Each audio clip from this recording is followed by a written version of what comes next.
And we are live here on Plus One EXP's Roll for Content channel. My name is Tony Vicinda. I'm Chief Alchemist here on Plus One EXP. And even though it's been a couple weeks, we are still a weird little brand that multi-classes in tabletop game design, beard, and skincare alchemy in the Bardic College of Content Creation. Our hope and desire is to help amazing designers find great players who love their games, and amazing players find great designers whose games they can love. We do that in a lot of different ways, but the most fun way is just sitting down and playing that game with the creator. Today is no different. And usually after a long break, I totally screw that up.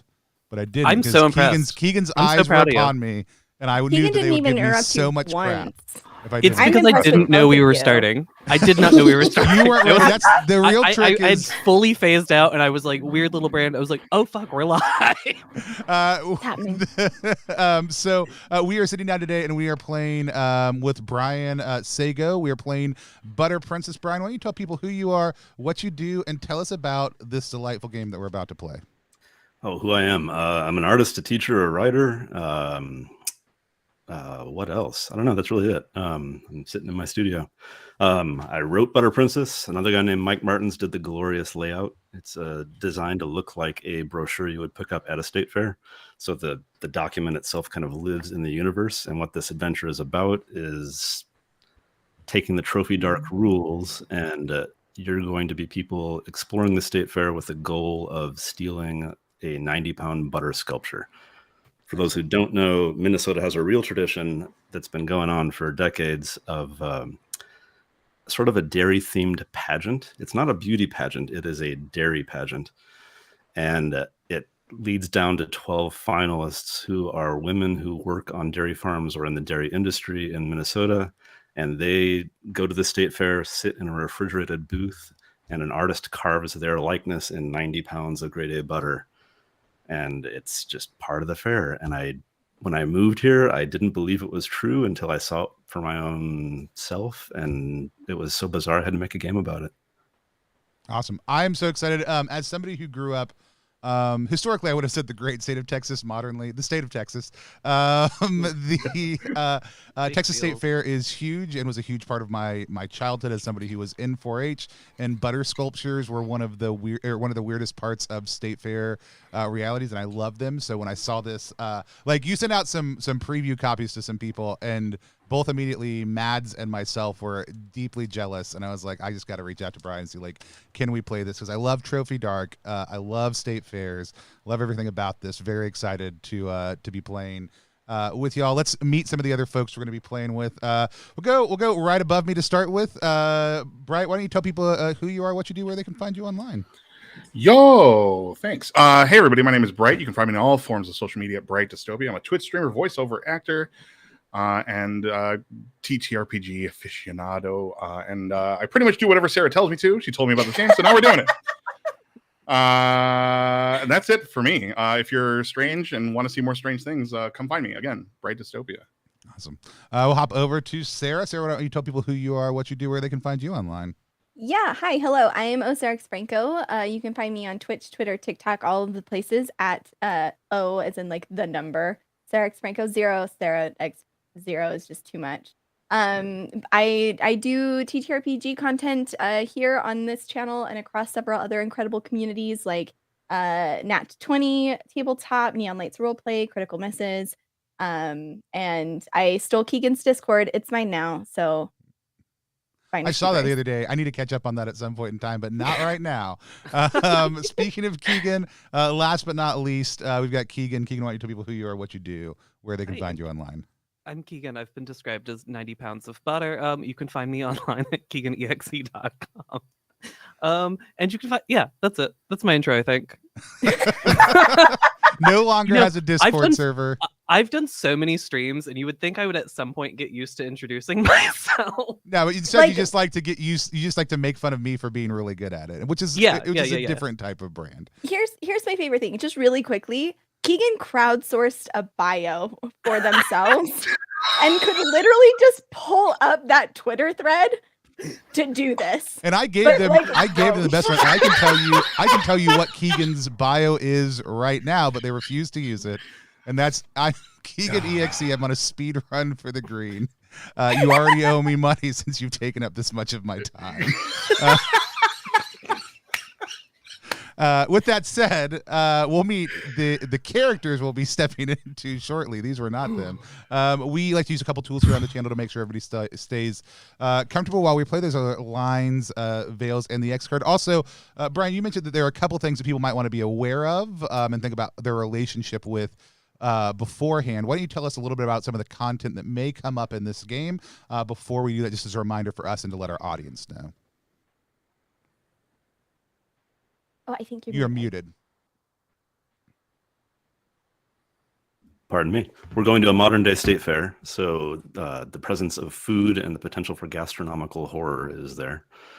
What else? Children and animals are present, and it looks like thus far nobody has lined or veiled harm to children or harm to animals. There's a potential of that.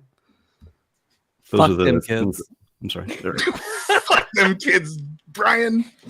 Oh no! Somebody's playing a homeschool parent, so yeah, bail on gruesome harm to my child. Sick.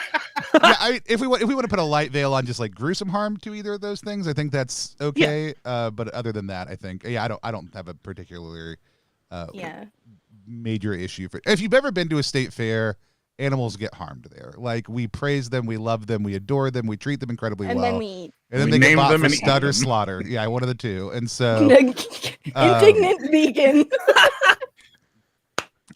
So any other lines or veils that people want to name? Lines are things that may happen in the world that we're playing in but don't happen in the course of our game. They're off limits. Veils are things that may happen in the course of our game, but we kind of treat them lightly. Like I just said no gruesome harm to those two groups would be a veil. And then X card is the ability for any of us at any point in time to stop the game, identify an issue. It could just be confusion. It could be there's something that's too much for us, a piece of content we want to take out of play. We'll remove that piece of content. No explanation is needed about why you don't like it. We'll just move forward in a different direction. So does anybody have any lines or veils that they want to add besides our channel 1 against sexual violence and sexual coercion? No dental horror for me. That's it. Ooh. I'm feeling pretty square today, so I think I'm good. If we could avoid, I don't know. I think I'm good with what's covered. I thought about it. I checked in with myself. I think I'm good. I trust the table for the most part. The only thing I would say is that I don't think milk and pizza goes together. So if you drink milk while you eat pizza, then you're a monster, and I hate you. But no lines or veils. No milk with pizza in the game. Other than that, Brian, what were you saying? One more time. I'm I was sorry. going to say the character keeper also has homophobia and slurs as lines right now, which is fine. Awesome. Perfect. Oh, I thought you meant they had like a list of them, and I was like, oh my. No. If you could itemize the slurs you don't want to hear, please. And we are using an absolutely gorgeous character keeper that I'm going to try to pull up and get on the screen in just 1 second. One of my screens has failed this morning, and so I'm a little bit discombobulated, but it's another Arctosaur phenomenal character keeper. I'll pop that up on the screen in just a minute so people can see it, see what those things are, and look at how we're addressing things. But other than that, Brian, I'm going to hand things over to you to take us to the state fair. All right, sounds good. Yeah, that character keeper, Ben custom designed it for this, and it is gorgeous and even color harmonized to the PDF or the book itself.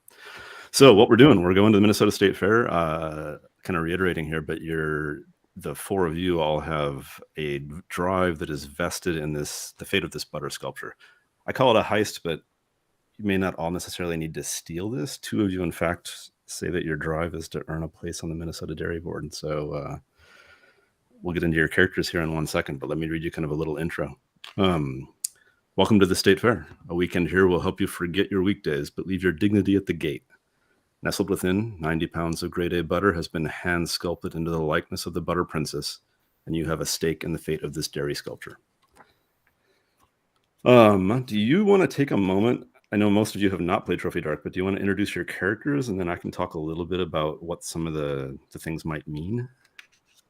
Alrighty. Sarah, do you want to go first? Yeah. Sorry, I just got the DM I was waiting for. Yeah, no worries. Okay. I'm so worried about whatever it was based on that. Okay. Hello there, I'm Paula. I'm a food blogger, and I have a penchant for, having to explain why I need money all the time. I am literally always joined by my counterpart, who I will just naturally kick it over to because they are attached to my stomach. My twin, Polly. I'm Polly. Holy shit. I'm Paula's conjoined twin. We're conjoined at the side. We share a stomach.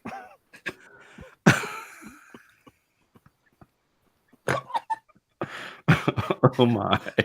I'm so happy with this really bad plan. Wow. And just what's y'all's last name? How do we refer to you communally? I think our parents divorced, and I believe that I kept our father's last name. because I sided with him. It was very ugly. So I'm Palladino. She said And that. I'm, of course, DJ Polly D. Wow. Okay. All right. Making a quick change here. Tony, you can take it from here.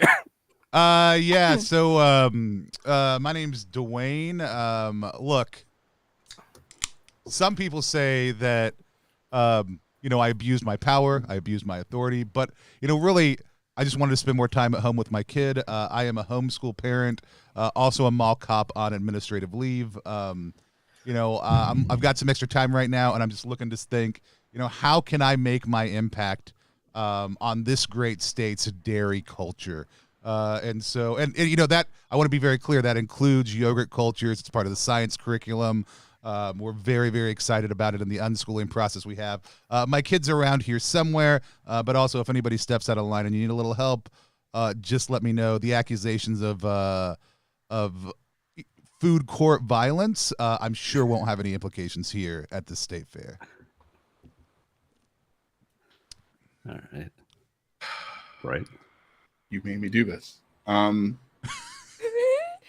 Hello, everybody. My name is Jose Mantequilla. I don't tell many people this, but I am an escaped dairy golem. I am made entirely out of Swiss cheese. Actually, pepper jack. I just, you know, assimilation to American culture. No pun intended. Look, I love a good culture pun. You'll hear no complaints from me. By trade, I am a mechanic, but in my spare time, I like to make butter sculptures, little tiny ones, miniatures. I'm very detailed.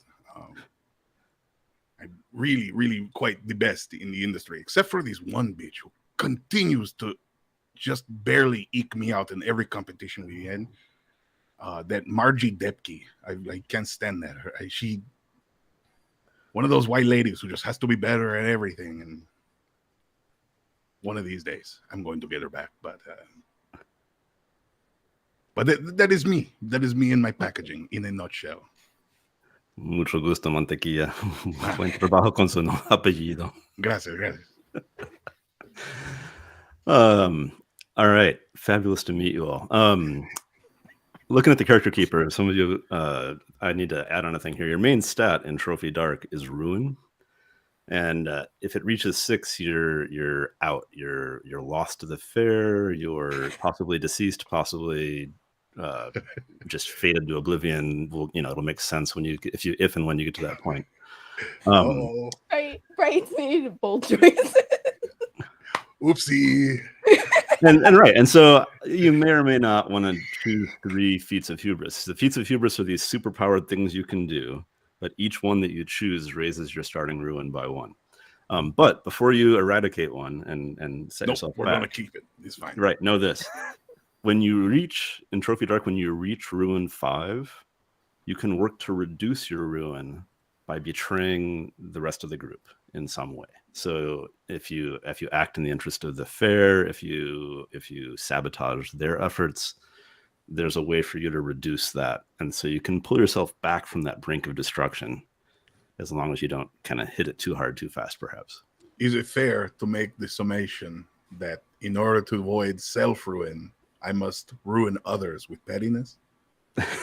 That is a fabulous summary. Yes. You have chosen the perfect game for me, Brian. I'm very happy.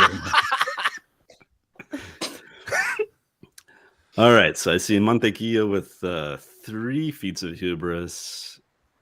Paula and Polly, both with 1. It looks like, so you're starting with a ruin of 2, and Dwayne with a ruin of 3 with 2 feats of hubris. Fabulous. So yeah, think of your skills in Trophy Dark are going to give you an extra die on things that you try to achieve. Those feats of hubris are borderline supernatural powers, and we can get into how the dice work whenever the first one comes up. But take them, take the words liberally. Like if there's a way to make the verbiage fit. For instance, Dwayne has a skill of counting as a homeschool parent. that doesn't necessarily mean you're just good at going 1, 2, 3, 4, 5.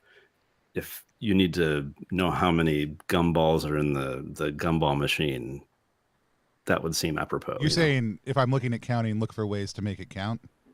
That's what I just walked right into. Yeah, that's exactly what I did. Okay, I got it. Fabulous. All right. Also, Trophy Dark is set in 5 rings, and we might get through all 5. We'll see. We'll go as far as we can. Things tend to end poorly in ring 5. This is not a play to attempt to win, attempt to achieve your drive, but also embrace the idea of playing to lose. That if you can find a horrible but compelling ending for your character around ring 5, go for it. Here's what I love about this really quickly. So Yeah. Bright, Keegan, and I have played together many times, and what you're describing is our ideal scenario. Like I've never played this system, but this truly could not have been like a better team up. grouping Yeah, I was very excited for about the 3 this. of you being in on this. For this entire operation. Little It's gonna did we get know, we've been weird. preparing for this our whole Our lives. entire lives.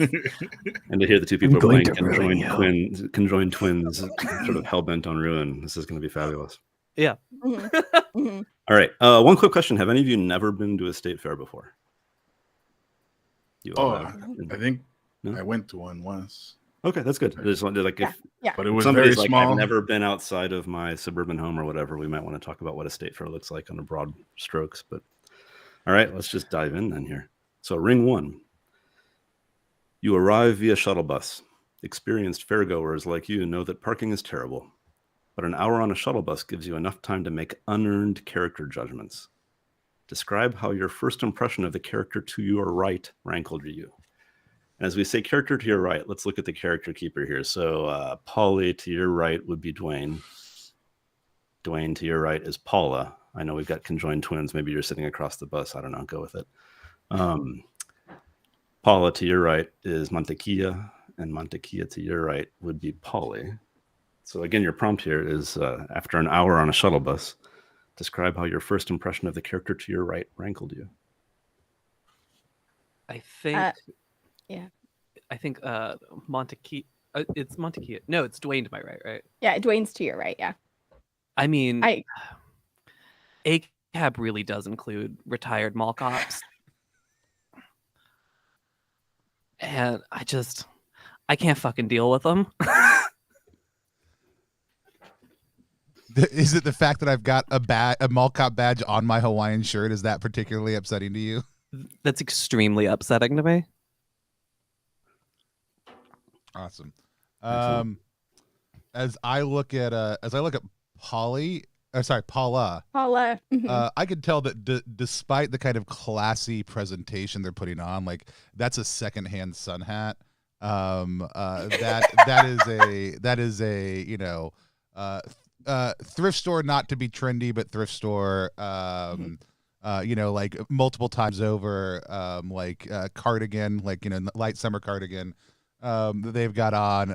I can tell that they think, like, by the way they're scribbling down notes on things, that they obviously think that they are important in the world, that their observations you've seen, but their entire way of presenting themselves really doesn't have the distinct hallmarks of capitalism that I, as a mall cop, have come to deeply appreciate. And so just the secondhand presentation, trying to be classy, just rankles me. She's not even wearing Hollister scents. Yeah. What's up with that? Mine's very straightforward. I don't like that Jose smells very strongly of pepper jack cheese. We're in a bus. We've been in here an hour. I like a light hint of it would be great, but it just smells very strongly of cheese in here now. All right. That's it. He's starting to melt a little. Yeah. It grows on you. Literally. Don't touch it. Mantequilla, how do you feel about DJ Polly? I thought I smelled bad, but this horrific growth growing out of the side of this lady in the bus, who is like poorly covering it up with the muumuu she is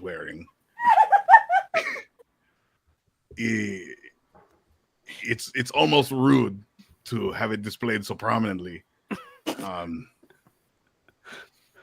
And there's an order like onions and unwashed big toe.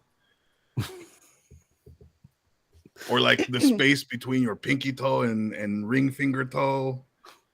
It's like that stale goo kind of.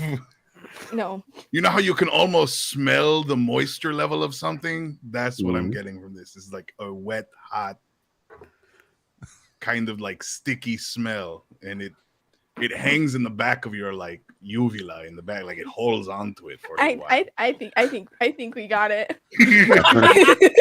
For an escaped dairy golem, you're very well versed in human anatomy. I have you know what? That's that was another life. Don't ask about why, but suffice to say, I've seen quite a few things. All right. As a cheese mechanic.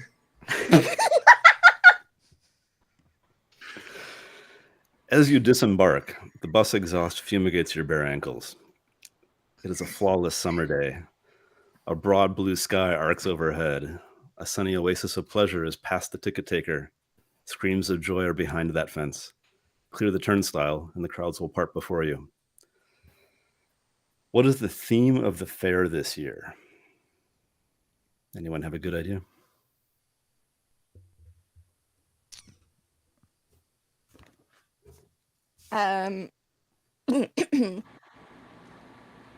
Was that Let me were think you about this. I couldn't tell if that was a preposition to a theme. Oh, No, what sorry. is- No, Sarah. You were was- asking what I was gonna asking say something, you. but other people go. I'm Yeah. No, still it sounded thinking. like you were all going to could say tell something. me. That's why I was like, go ahead and Yeah, shout no, it go. out if You got it. go. If you got it, you go. I think gentle coughs based on what Sarah just did.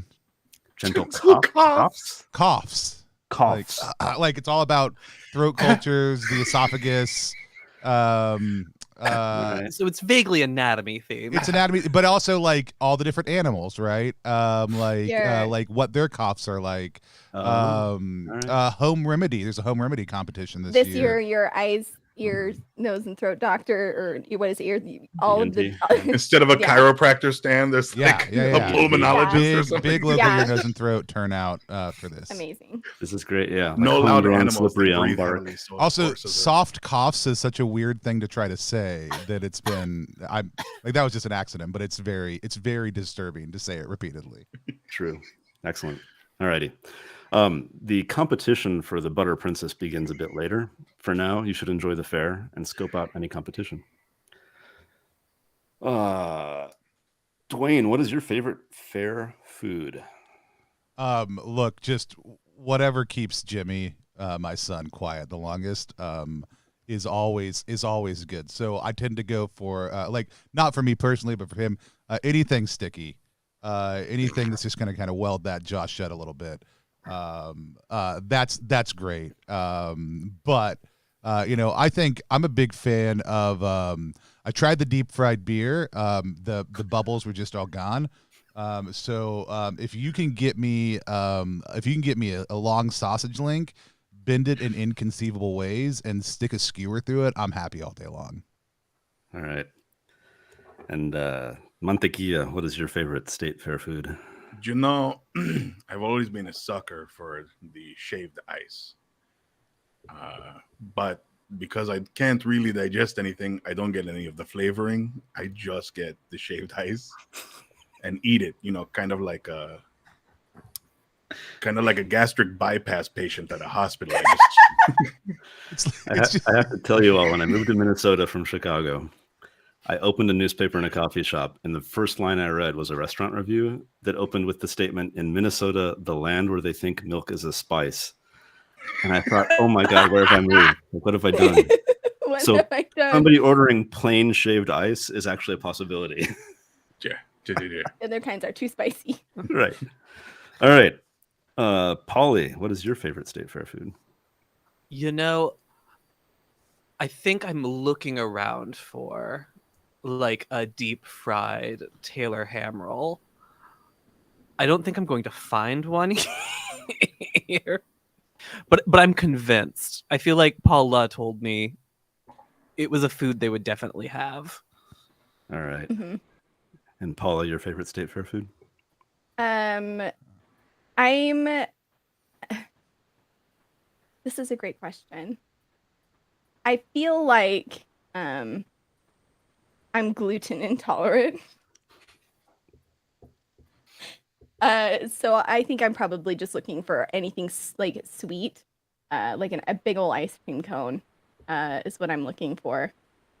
An ice cream cone and a gluten-free cone, I would assume, or are you Correct. ordering the cup? Correct. Okay. Correct. And I will be side-eyeing my twin as they consume. Because y'all share a stomach. Right. And I'm eating as much gluten as I can. To be fair, Polly is not gluten intolerant. To go with the gentle cough theme, apparently an esophagus can Oh, be no. gluten intolerant. It's not gentle cough. It's soft cough. Oh, soft cough. I'm sorry, soft cough. I wrote that down wrong. Because I think I may have said gentle cough, but then I said soft cough later, and I realized how uncomfortable that was to say, and I want us to keep on having to live that We can make experience. it happen. All right. Soft cough sounds like the title of an album that they would sell at Starbucks, you know? Here's another jam from the soft cough. Yes. All right. Dwayne, as you're waiting in line here to get your ticket to pass through, the ticket taker looks up and recognizes you. Says, Dwayne, is that you, Dwayne? What's Why up? is this a problem? Why is this a problem? Because they used to be my mall cop deputy, but I busted them out of the program because I felt like they were too lenient on a couple of teenagers who were smoking cigarettes out by the dumpsters. This is the first time we've seen each other since then. They swore they'd get their revenge on me, and that they'd work their way back up through the state fair cop ranks. So I'm very excited to see them as just a lowly ticket taker at this point in time. But Nice. it's a What's their problem. name? Their name is let's go with Sally. I'm sorry? Sally. Sally. Thank you. So Sally's like, Dwayne, it's good to see you again. Is that little Johnny there? That's Jimmy, but Jimmy. Sorry, Jimmy. Yeah, Jimmy. I guess it's good to see you. How's the state fair cop business? It's not bad, but you should ask the security guys because I'm just I'm a ticket taker. It's a ticket taker. kind of Right, a step right. up from security. If Not you know what legal I mean. enforcement. Oh, step up, you think? Right. So as if the people who sold things in the stores were what the mall was all about, not being a mall cop. Yeah. It's a job change. It's a career move that I made, and it was deliberate. I know you feel like our time back at Sunnydale Mall,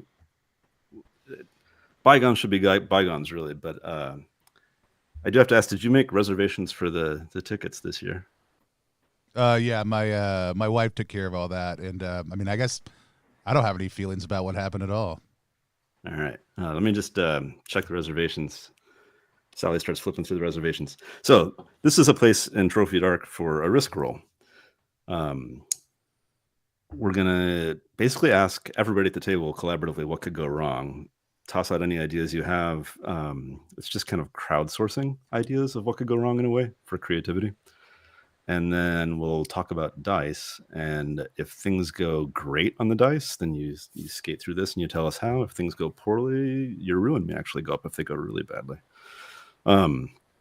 So what could go wrong here? Is the scenario is that Tony's literally, or rather, Dwayne's just literally handing over tickets? Oh no, that I'm supposed to have reservations for tickets, and okay.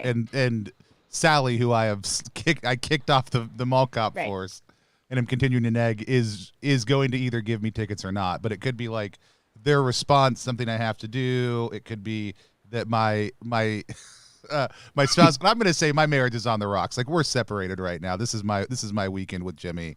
Could have totally messed things up, or intentionally or unintentionally at this point. Anything like that would all be the types of things we could throw out.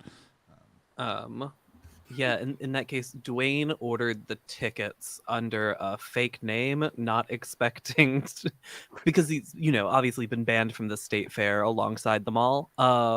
Not expecting the ticket taker to be someone who knew him personally.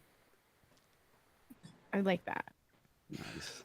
Um, I'm gonna lean into the if it goes poorly, then it's absolutely like your your child will throw an absolute meltdown, the likes of which like no man or woman living alive has seen. And The like likes of which haven't been seen in the state fair. for the last actual 20 law years. enforcement will have to like come to help the situation, and your ego just can't handle that right now because they don't see you as a real cop. Wow, that I had a very similar idea, but I didn't take it quite that brutally. Jesus. That's amazing. Brian's like, We're whoa, I'm gonna have to into it. pull this group back repeatedly. Right. Yeah. Right is not that person. Right. Do you have any suggestions on what might go wrong? I had like a very easygoing one, but now I feel the need to go ham because this That's feels good. like It's okay. They don't have to Yeah, all he be stubs his brutal. It's toe. also ring one. You don't have to murder each other. I yet. also have 4 ruin, and I'm worried about like Get it. controlling myself. Repercussions.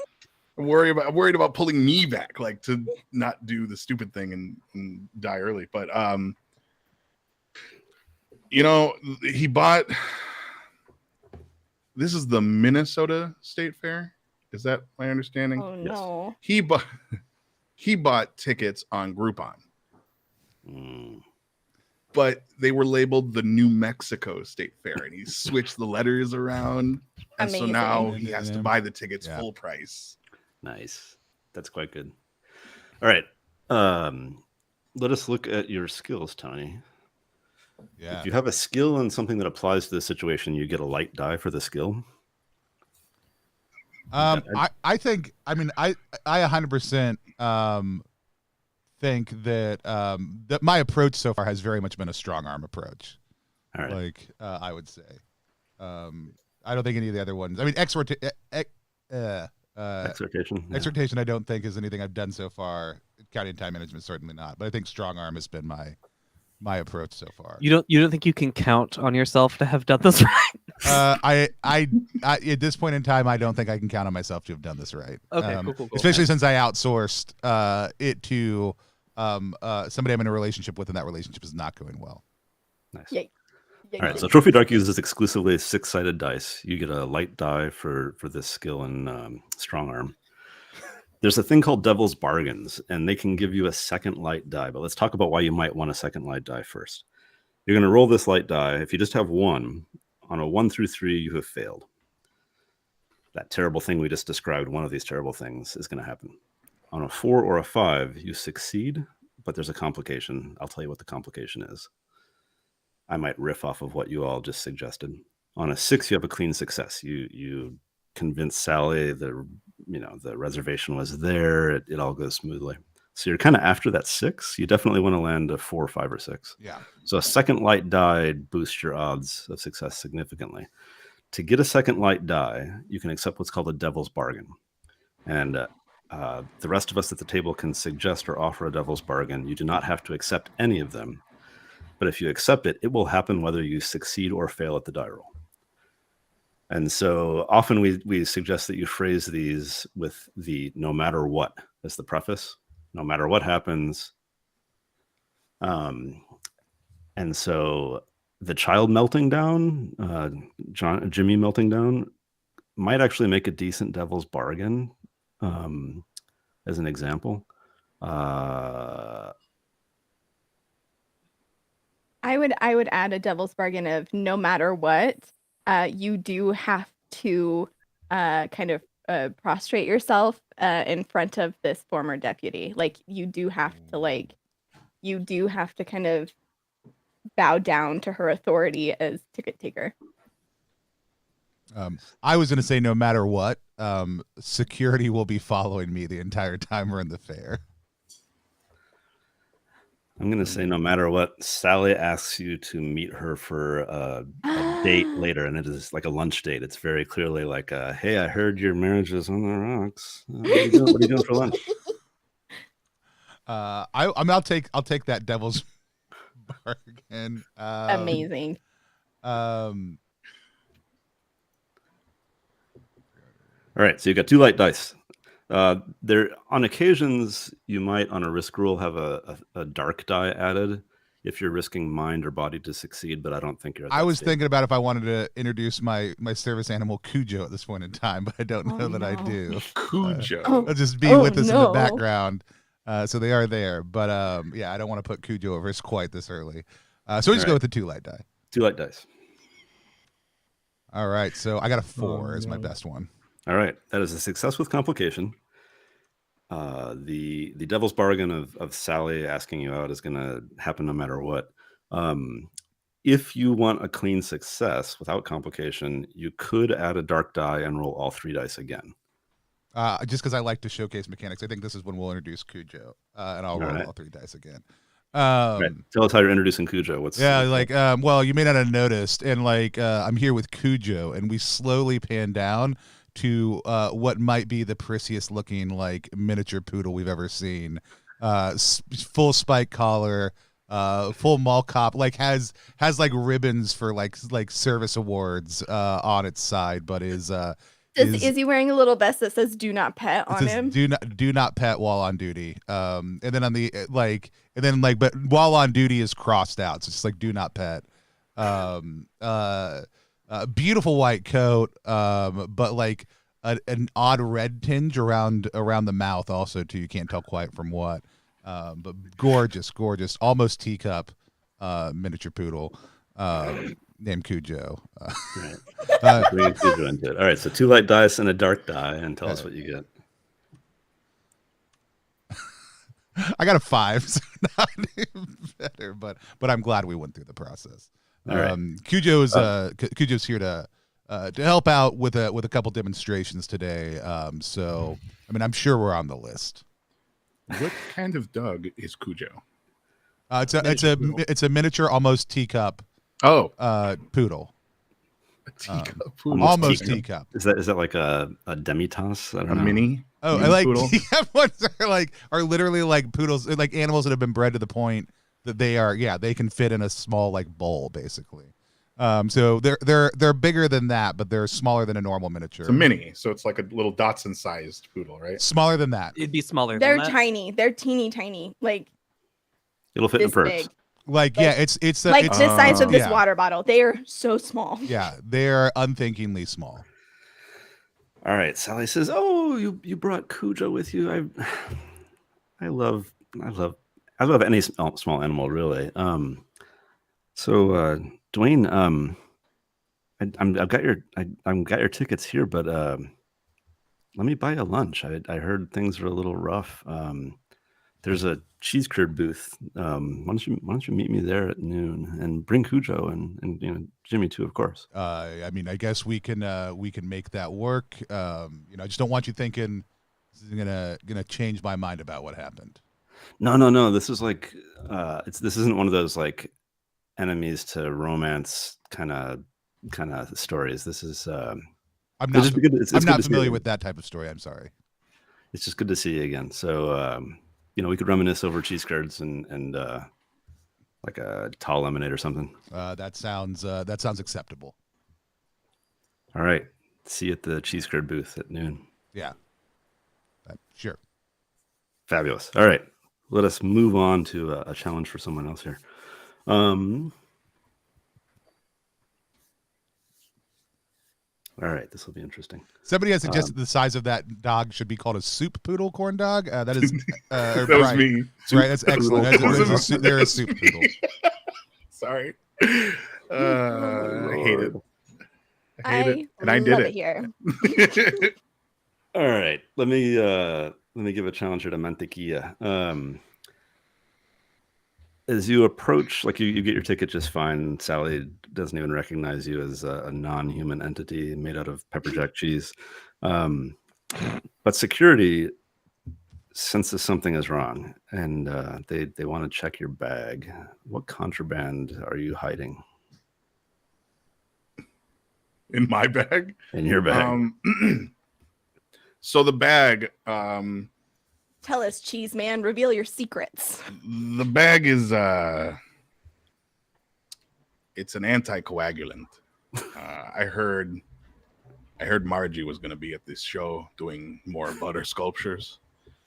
So I bought some butter in a giant block, almost like a giant clay block. Some butter sculpting tools, and at the center of this giant block of butter is a jar of anticoagulant, so that I can dump it on her miniatures and have them run like melted butter, and finally beat that bitch at her own game. Oh my lord! So security sees this block in your bag, and sir, normally people are exiting the fair with leftover food rather than bringing it in. I'm not sure we can have you bringing in. I'm here for the competition. Look, I have my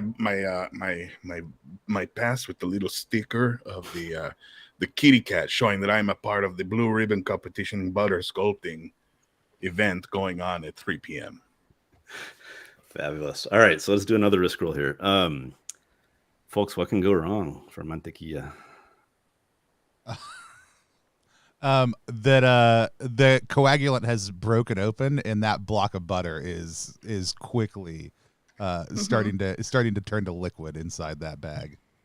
The pass that he has is that they take a closer look and they realize that it's actually just a poorly sketched pass for the competition. Like there are letters that are flipped around, kind of a deal, because a cheese golem wrote it.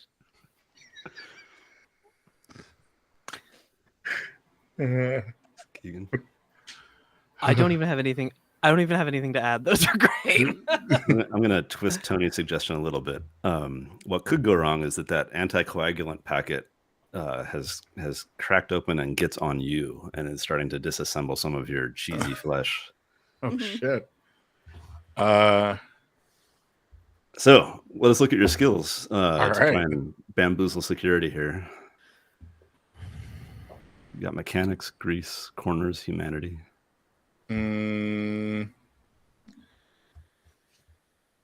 I'll do I need to make like an argument as to how this would work to help me out in this Yeah, situation? tell us Because I what got you're an gonna use. idea. Like, do you think anything applies? I can see some things. I don't want to coach you too much. I'm gonna say grease might be great if I can go near like the funnel cake stand, because I feel it. I feel like my I could feel my ass melting away because of the coagulant that's been sitting at the bottom, and I could smell the hot butter.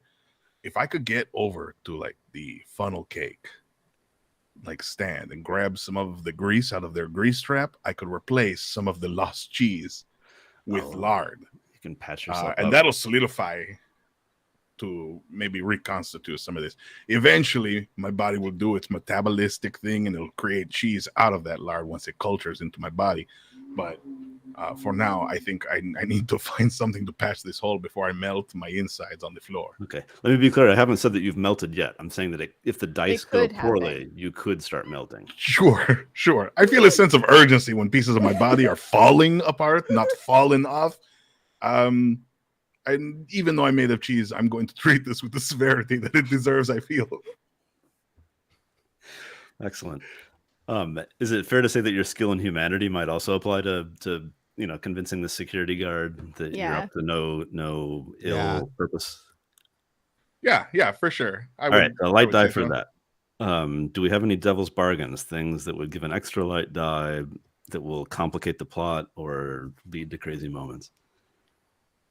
Go ahead. Yeah. No, you got it. I was gonna say that they'll let you in, but you are they lead you to an area where cheese sculptures are being displayed. Like they fully see you for what you are, and you're gonna get like essentially locked inside a refrigerated case if this goes poorly. I was going to say something very similar, but not that they're going to lock you in a case, but that they're planning to have somebody carve you up a little bit because they think you're a half-finished sculpture.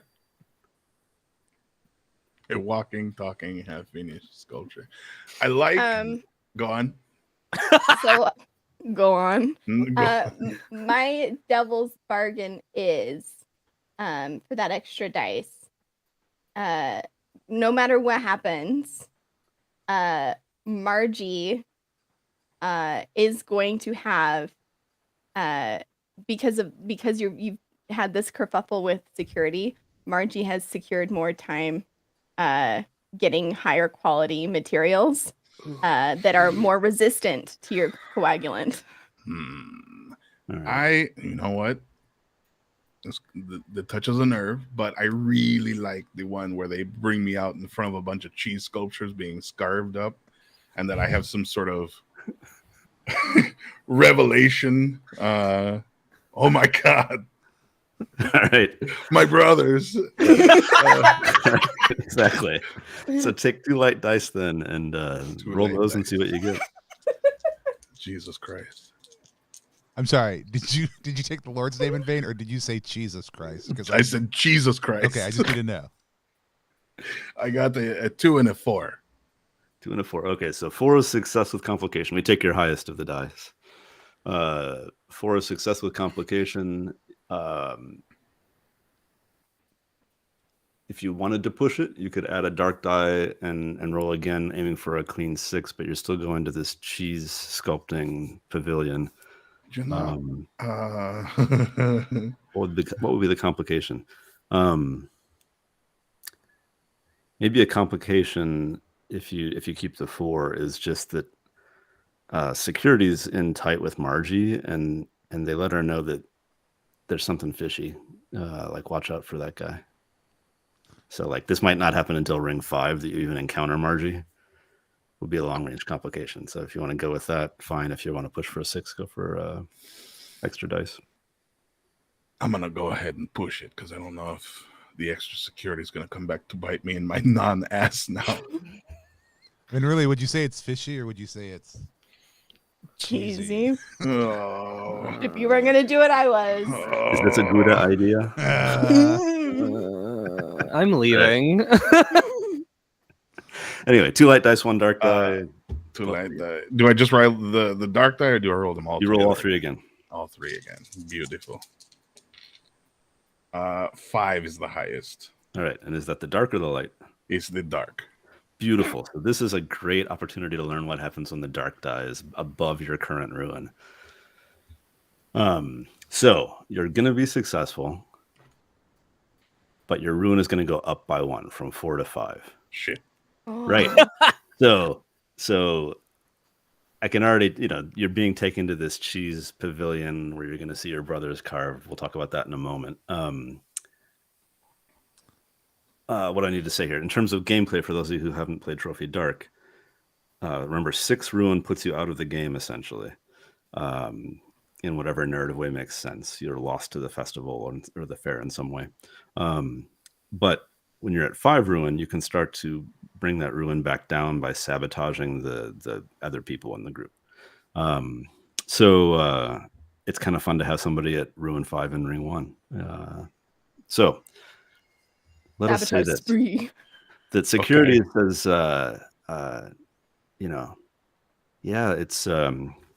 it's atypical for people to bring their own food into the festival. There's rules about food safety, and the guy kind of starts talking into his microphone on his shoulder, and it's like, we need a escort over here at gate 2, and somebody shows up and they're like, cheese pavilion with this one, and arm in arm, they kind of like catch you underneath the armpits and shuffle you off.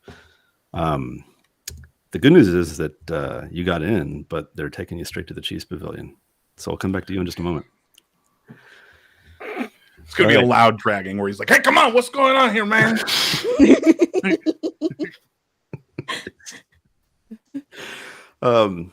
Paula and Polly, have you ever seen one of those, like a cartoon where the character smells something good and then they kind of lift up into the air and they float away following the smells?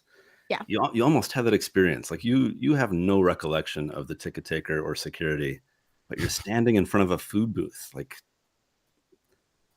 there it is right in front of you, overwhelming your senses with your disparate food tastes.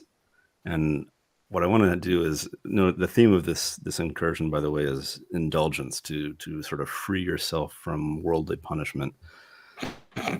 I want you to sort of face this possibility of overindulging on food at the very first food booth that you've Mhm. encountered first thing in the day. Mhm. So we're leading towards a risk roll for both of you, but tell me what food booth you're at. Describe what entranced you so heavily. So there's Hey, two Keegan. food booths right next to each other, and we're simultaneously in two lines. I'm of course here to get funnel cake, which is I think the most gluten heavy item I can think of, and also the thing I'm most likely to overindulge on at a state fair. Mine is like one of the it's just the sweets booth, so it's just like cotton candy and like sugar. I have inordinately white clearly crowns. They picked the like brightest white that they could possibly pick on the ceramic. So eating sugar, I don't stop. I just can't stop it. And part of this shop is that they actually have like mixed sodas, but like by the bucket because it's the state fair. So 100%, I'm just gonna drink my weight in dirty Dr. Pepper. That is our weight. That is our weight. Dirty Dr. Pepper. My weight. Our weight. Is Dirty Dr. Pepper? Half of the I weight will is not- mine. I Wait. will not own your carbs. Three questions real quick. Well, actually, a question with three options. Yeah. Is Dirty Dr. Pepper Dr. Pepper with other things like alcohol or other types No of soda mixed alcohol. in? No alcohol. No, Okay, cool. no. Is Dirty It Dr. just- Pepper just like other flavors mixed in, or is Dirty Yeah. Dr. Pepper Mr. Pibb? Because they're not the same soda at all. And anybody who asks that, screw you. is They're wrong. not the No, same it soda. has hate to that I be know the Dr. answer to Pepper. this. It's Dr. Pepper. There's like coconut cream in there and a bunch of like other sugary flavored syrups. No alcohol. Okay. Nice. None. Okay. Not a But- drop in sight. They do take that mega tub and they rim the edge of it with cotton candy. Correct. Excellent. So Absolutely. they take Dr. Pepper and rim it with cotton candy. Beautiful. I do believe those are called a Dr. Shasta McNasty.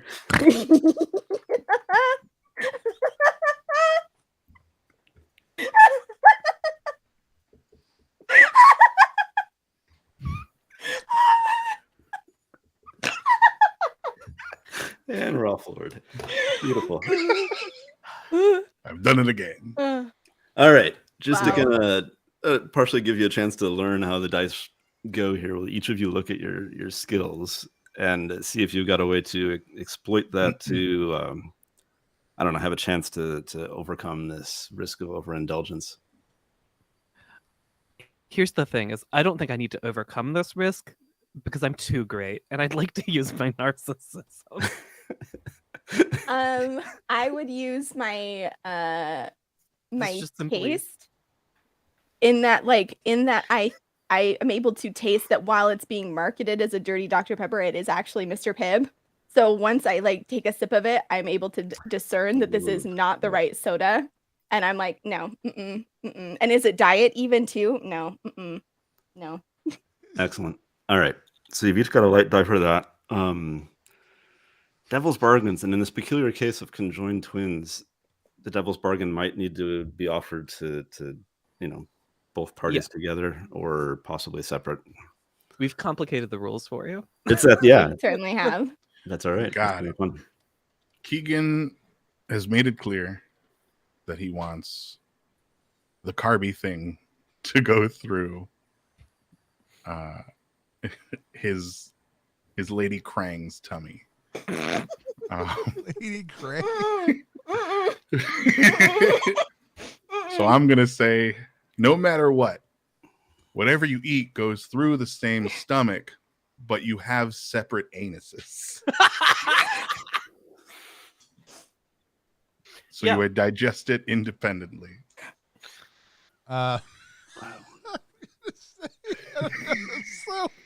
So much.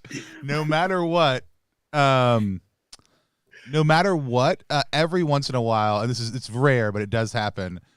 When y'all bite into something or drink something at the same time, it just creates a total weird synesthesia between the two of you. So no matter what, for the rest of the session, you will be unable to discern who is tasting what. I kind of love I that love one. I like that one a lot. I like that. Oh, It's like that whole like all your sour taste buds are in the front and all your sweet taste buds are in the back. I don't think I can top that in terms of the potential for ridiculous storytelling. Yeah. Yeah, that's very good. All right, I do you would- want to take that one? Yeah, I want to take Absolutely. that devil's taste bargain. buds So are- 2 light dice. 2 light dice for each of you. Yes. The highest I got was a 4. So The highest I Good got for was me. a 6. Wow. Ooh, nice. you did it.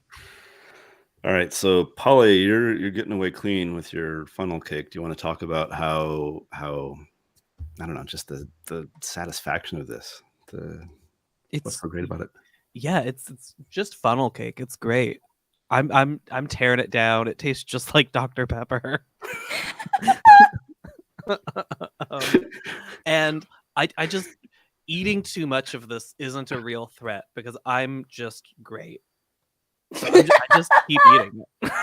Excellent. All right. And for Paula, you have success with the Yeah. complication, or you could, if you want, add a dark die, throw all 3 dice again. It's risking a little bit of a chance of ruin, but you're only at ruin 2. It's up to you.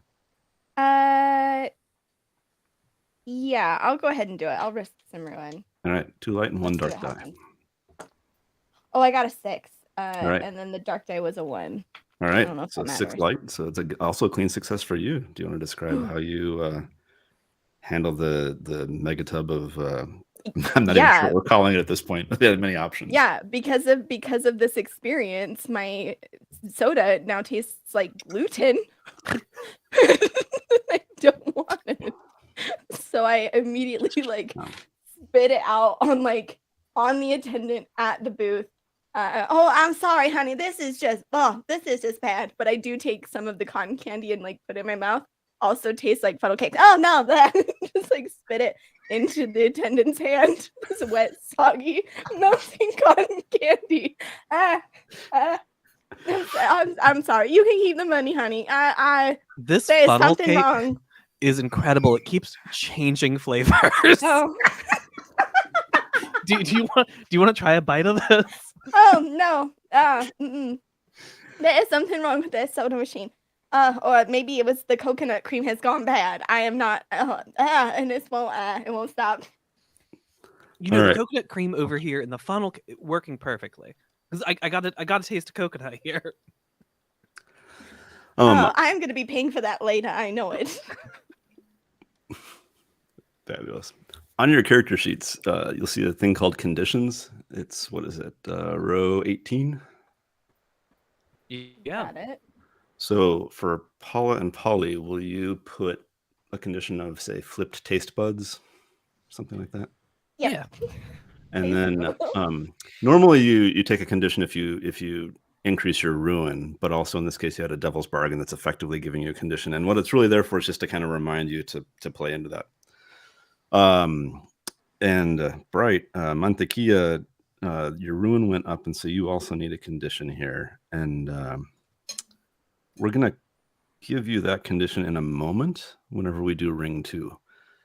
And I think this is a good spot to conclude ring 1, move to ring 2. And if you want to take a break, should we do a quick little break? Yeah, we've been playing for a little over an hour. We're gonna take a short little break. We're gonna go refill our glasses with Dr. Pepper, which is substantially better than Mr. Pibb, and I don't care what you say, corn dog and Bright. You're dead to me. I'm gonna go buy Fago now, just to spite you. Fago's fine.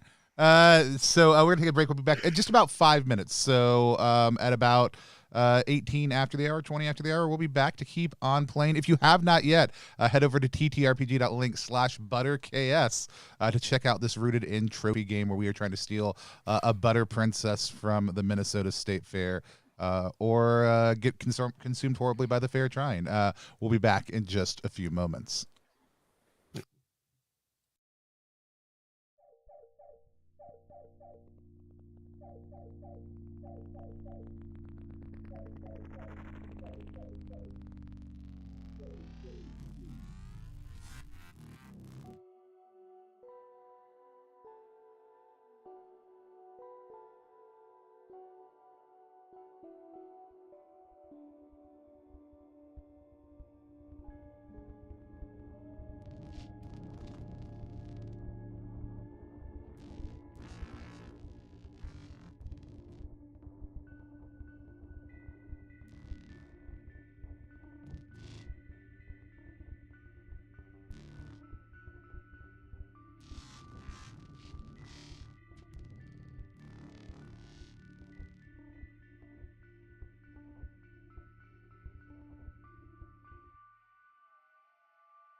Want me off camera?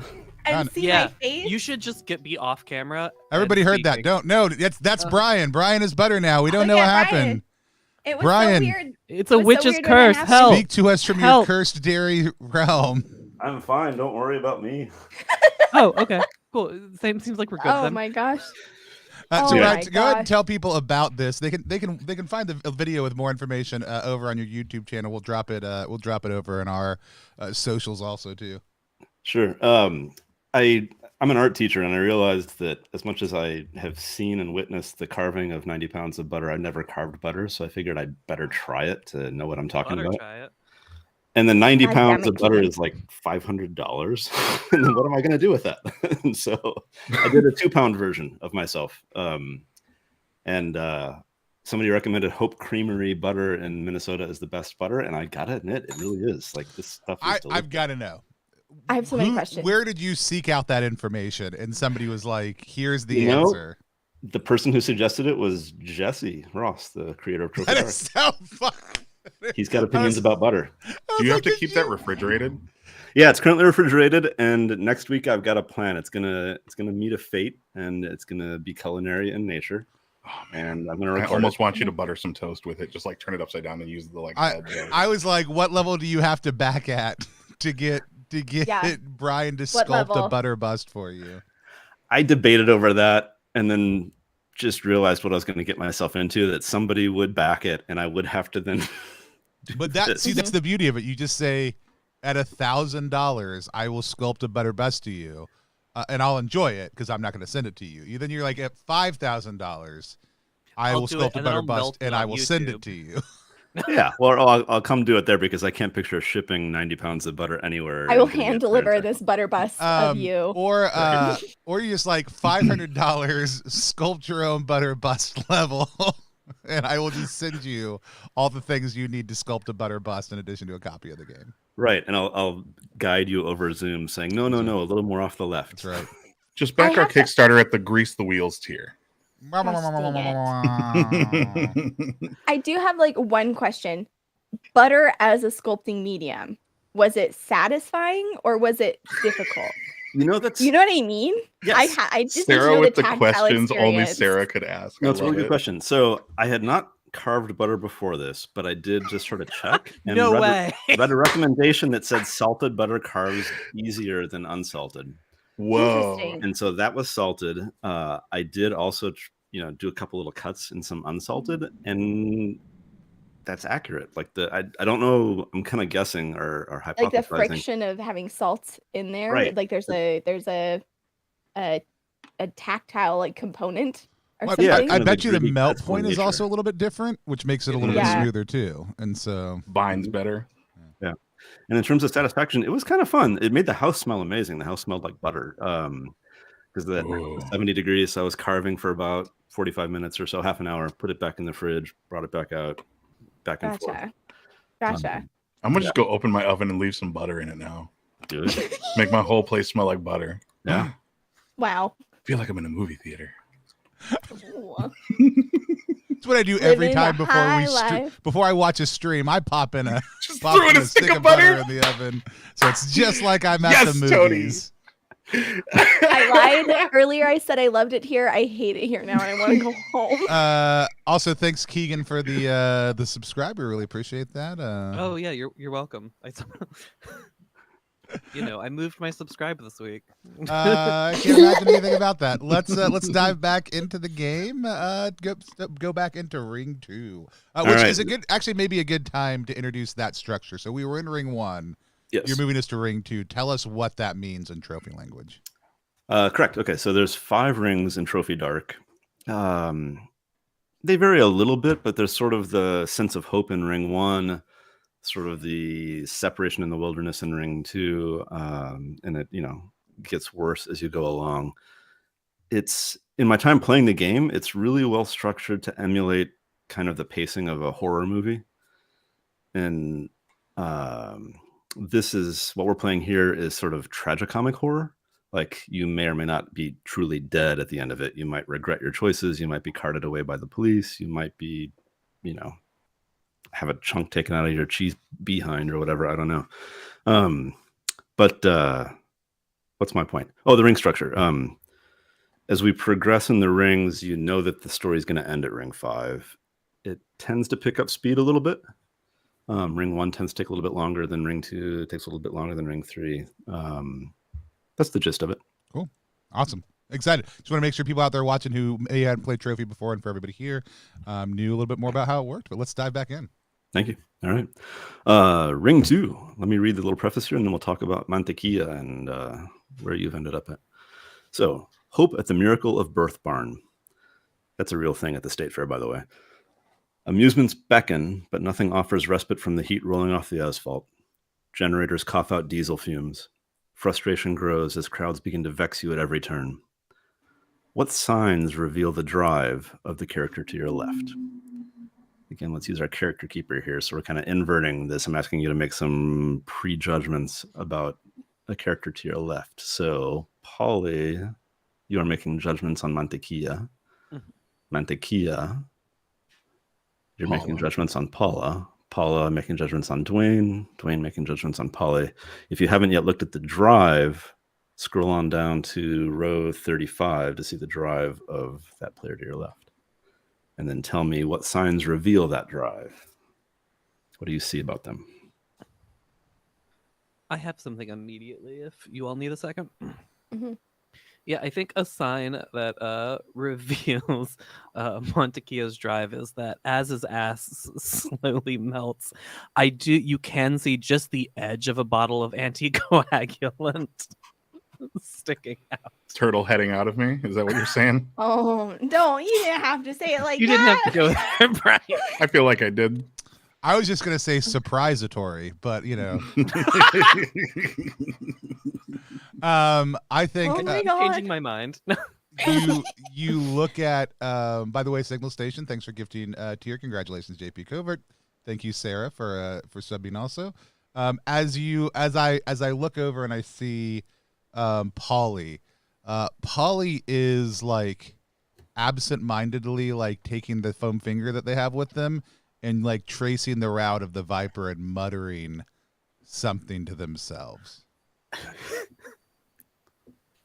The Electric Viper, by the way, anybody who's not watching who hasn't been to the Minnesota State Fair, I haven't either, but I'm assuming a wild roller coaster of some kind. I made that one up. It's up to you to define what. Okay, it's a wild roller coaster of some kind. All right. It's the loop, Perfect. the loop, the loop. It's not what it was in my head, so now I'm glad I know. As we're standing there and Polly is staring at this roller coaster, trying to figure out at what point the best drone shot should take place, I look over to see Dwayne schmoozing with board members of the dairy or the Midwest Dairy, or trying to kind of like trying to wave down as they walk by with their very like fancy top hats with like the labels on them that like say what they are. So it's like very clear who they're talking to. And Paula squints and glares because she recognizes that while we are admiring this roller coaster that tastes of funnel cake in her mouth, jealousy, the green snake of jealousy bites. Jesus. Okay. I guess as I look at Paula, as I'm being dragged away by my elbows, I catch a glimpse of her like spitting out food, and I recognize her immediately as last year's judge for the miniature butter sculpting competition. And I know that she's got big dreams. She's got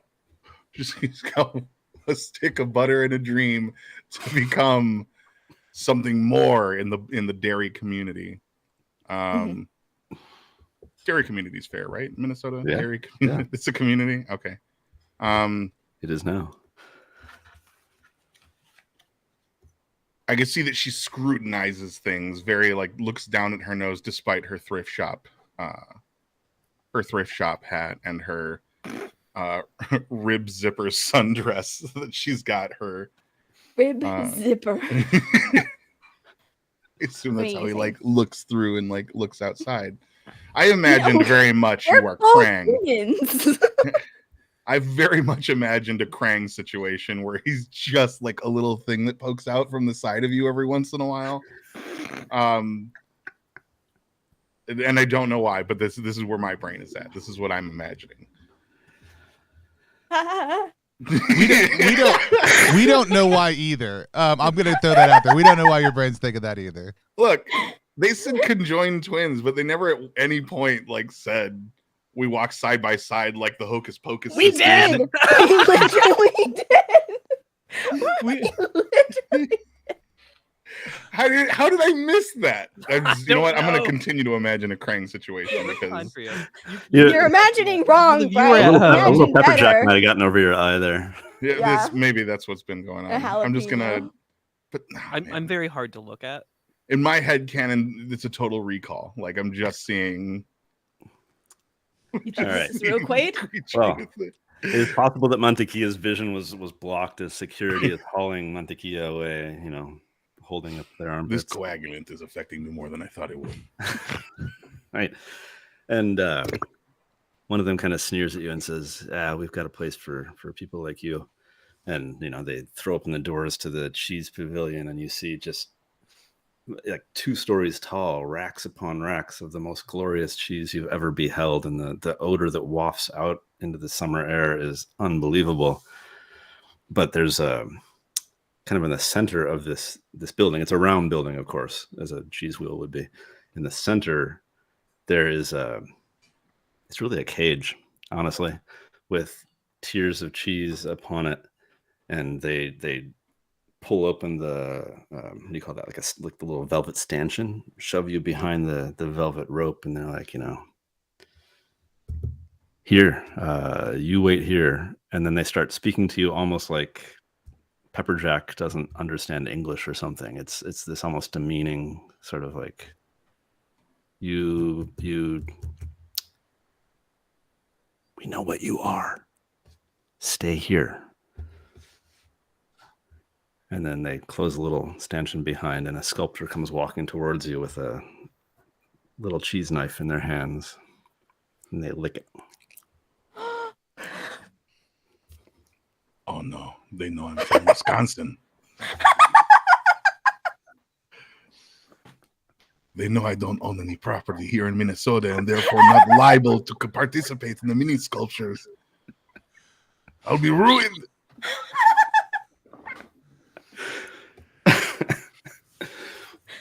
Oh Oh, let's leave you hanging there for a moment while we let other people embrace Ring 2. We'll come back to Mantequilla in a moment here. no. Oh no. Oh man. So far ahead in refrigerated coolness, so extreme that they wear parkas in August.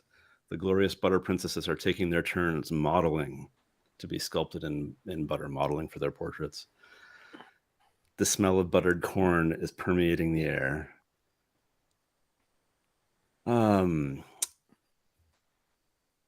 Sorry, 1 second here. That's going to be the good one. Oh, here we go. So, Paula and Polly, you see one of those, what do you call them? The Midway booths with the contests. And there's an immense stuffed animal. Big enough that you know, like this is a thing you probably struggled with, is like how does one cuddle toys properly when you're a conjoined twin? And there's this stuffed animal that's just right. Like maybe it's got extra limbs. I don't know. It's a conjoined teddy bear. So tell me about it. Like, why is this enticing to you? What do you see? And what's the competition to gain it, to win it? Okay. I think it is the prize. I would argue that the prize that we're after is absolutely not like the one that like is the actual prize. It's like off to the side though, and it is a like improperly sewn together teddy bear, like a one that they've hung up on the wall, but it came from the factory wrong, and absolutely is like something that I like. What is it? Is it a conjoined teddy bear? Like, yeah, I'm fine I think with it's that. two of them sewn, like their arms got sewn together wrong. Yeah, So and it's two of 'em. so yeah, and I am gonna say that the contest is a sack race, like the. Oh fuck, that's better. Okay, that's better than what I was thinking. What were you thinking? So you know that like hole in the wall contest? It was like that, but it was Swiss cheese. So you have to like be in the pose to like pass through. I don't know, but I like yours too. That's very good. And there's both the singles version and the doubles version. Yeah, for sure. What do you want to do? What sounds better? Sarah, I'm your cool choice either. here. Oh, Scheisse, I like yours a lot. It's the problem. I mean, who's the Like, older sibling? That's really the question. Here, I'm gonna roll a d6 and you roll d6. Whoever gets higher will go with that one. I got Roll a literally a one. 1. Again. I got 4. Okay, I got a 6. Okay, you win. We're Great, doing that yeah. one. So we're doing what's it's called, hole in the wall. Yeah. Based off the old TV show Hole in the Wall. Okay, so there's like a moving wall that comes at you that has a shape, and you have to get into that shape so the wall doesn't knock you down. Yeah, Is that what it that's is? exactly it. Okay. All right, and so if you win at this, you win the stuffed animal. Is that correct? Yeah. Well, we'll win the actual prize, which is like probably like a gift certificate to like a local company. Yeah, but we will want second insist on place. taking. We will insist on taking. You want the manufacturer defect teddy bear thing. All right. Yeah, Got it. it's to go with Polly's branding for their YouTube. All right. Yeah, you've left me with an interesting pickle here. In Trophy Dark, there's a role called a contest role where two parties are competing against each other, and yet in this, you kind of both want the same thing. So it's more like you're collaborating, right? I could say so, yeah. Or we could we could make it a contest that there's two different prizes. One of us wants to take first place, the other one wants to take second place. Well, so we're trying to like goof the other one up as we do this exercise. my pitch would be this. Oh. You could make it a contest, right? I don't know exactly how this we'd have to suss this out a little mechanically. but one of you is going to own this bear and have rights over this bear. Like, Yeah, that's what I was going to say. yeah, like this isn't because no matter what, even when you've both been given things through your entire lives, like it's one of you ends up with primary custody of that thing. Yeah. And I think the competition is really like who ends up with primary custody. So I think it might be like, Right. in order for y'all to succeed, both of you have to succeed, which may be the collaboration point. Right. But whoever gets the higher roll is going to Interesting. and you can use the Ultimately, normal dark dice contest mechanic pieces for the rest of it. Yeah. It's kind of like how I won Our Father's Love and Polly got an Xbox. Exactly. Exactly like that. All right. So with this one, then the dice are a little bit different. We're looking for you to take a light die if the contest is something you are skilled at. So look to your skills once more with this. I obviously have the skill stunts. Oh, you son of a bitch. Perfectly. Yeah. I might not have mom and dad's love and affection, but I do know how to do stunts. I'm gonna say this is a stretch, but I'm leaning into it. I have hype, which I feel like is from when I was captain of the cheer team. So and like learned. I did not help. But like hyping up other, like using like my intrinsic ability to bring people in a crowd to up. I learned that I learned that skill through cheerleading. So one of those poses that the cheerleaders pick on. All right. I can essentially kick Polly in the forehead whenever I want. Got it. All right. So you've each got a light die then. One might be a slight stretch, but I'll go with it. I could do a backflip if it wasn't for you. And I remind you of it all the time. I could be the next dude perfect if I wasn't stuck with you. Like that's like the contention here. All right. You each also take an additional light die for each point of ruin you have. This represents how the fair has kind of dug its claws into you and early on in ring 2. So you've got two more. So you've each got three light dice. Okay. Nice. See how they roll. Right, and then take a dark die because this feels inherently dangerous. Yeah. I would Now there's another. I was going to ask, what does it knock you into if you get hit? A pool of Jello. Okay. I was going to say melted cheese, but I like Jello. I think I can make the Jello everyone's worse. wearing parkas here. It's a dairy fair. Why would there be Jello here? It's clearly a milk wrestling. Oh, It's a milk No, it's a soft cough thing. Jello is good for your soft throat. cough, And your throat. right. Yeah. One sec, It's let's- actually let's- laced let's- with like let's- Robitussin. Yeah, when your tonsils pudding. are taken out. It doesn't Jello. Pudding is also very good. I was just going to suggest Jello's new queso flavor. Oh my god. Yeah, no, they're I'm testing here at for the that one. state fair. Yeah. That's perfect. Where else would you test it? The All right. throat It has. Okay, we're leaning in. It is suspended in the Jello are just like triangle like tortilla chips. Like it's this bizarre. You know what? I'm gonna pull the wheel hard left and say that it's the throat lozenge plinko machine. You're knocked into the throat lozenge plinko machine. Oh my god. All right, they're both good. So you got one other thing that you can choose with your dice here. Let me explain this because it takes a second in this contest roll. So you've currently got 3 light dice each, 1 dark die each. You can take additional dark dice. Up to you how many you choose. This is sort of how much you're willing to throw yourself at this. Each 6 you roll is going to be a success, but there's a slight twist here. Is now if you roll a 1 on a dark, your ruin goes up by 1 for each 1 on a dark die. So you might say, I'm making up numbers here. You might say, I'm going to throw 5 dark dice. It's a lot, like bold. Right. You could wreck yourself if you roll 5 1s on this or 4 1s even. So each of you can choose, depending upon how much you're invested in defeating your sibling here, to add additional dark dice. This was the worst 2 people to do this with. Oh no! The best. This is the best. I'm like looking at Keegan knowing that The they're worst. gonna double down. Yeah, Sarah, how many dice are you rolling? I Doing don't know, like type Keegan. this anonymously in the How chat. many dice are we rolling? Okay, I'm gonna cover my camera. I'm gonna hold a number up. Okay. Sarah, Do you the can same, and we're gonna reveal Or at the dark same time. dice. just Total dark dice? dark dice you want to add right now. Dark dice we're Okay. adding. I'm afraid of what you're gonna do, but I'm ready. Here we go. Okay, 3, 3, 2, 2, 1. All right. 3 light dice, 5 dark dice each. Roll them, count your 6s, and in a second you'll also count your 1s on the dark dice. Okay. This is so stupid. Oh my god. This is not good. Okay. Okay, so on my light dice, I rolled the highest I rolled was a 4. Okay. And I did roll. Oh, go for it. Did you roll any 6s?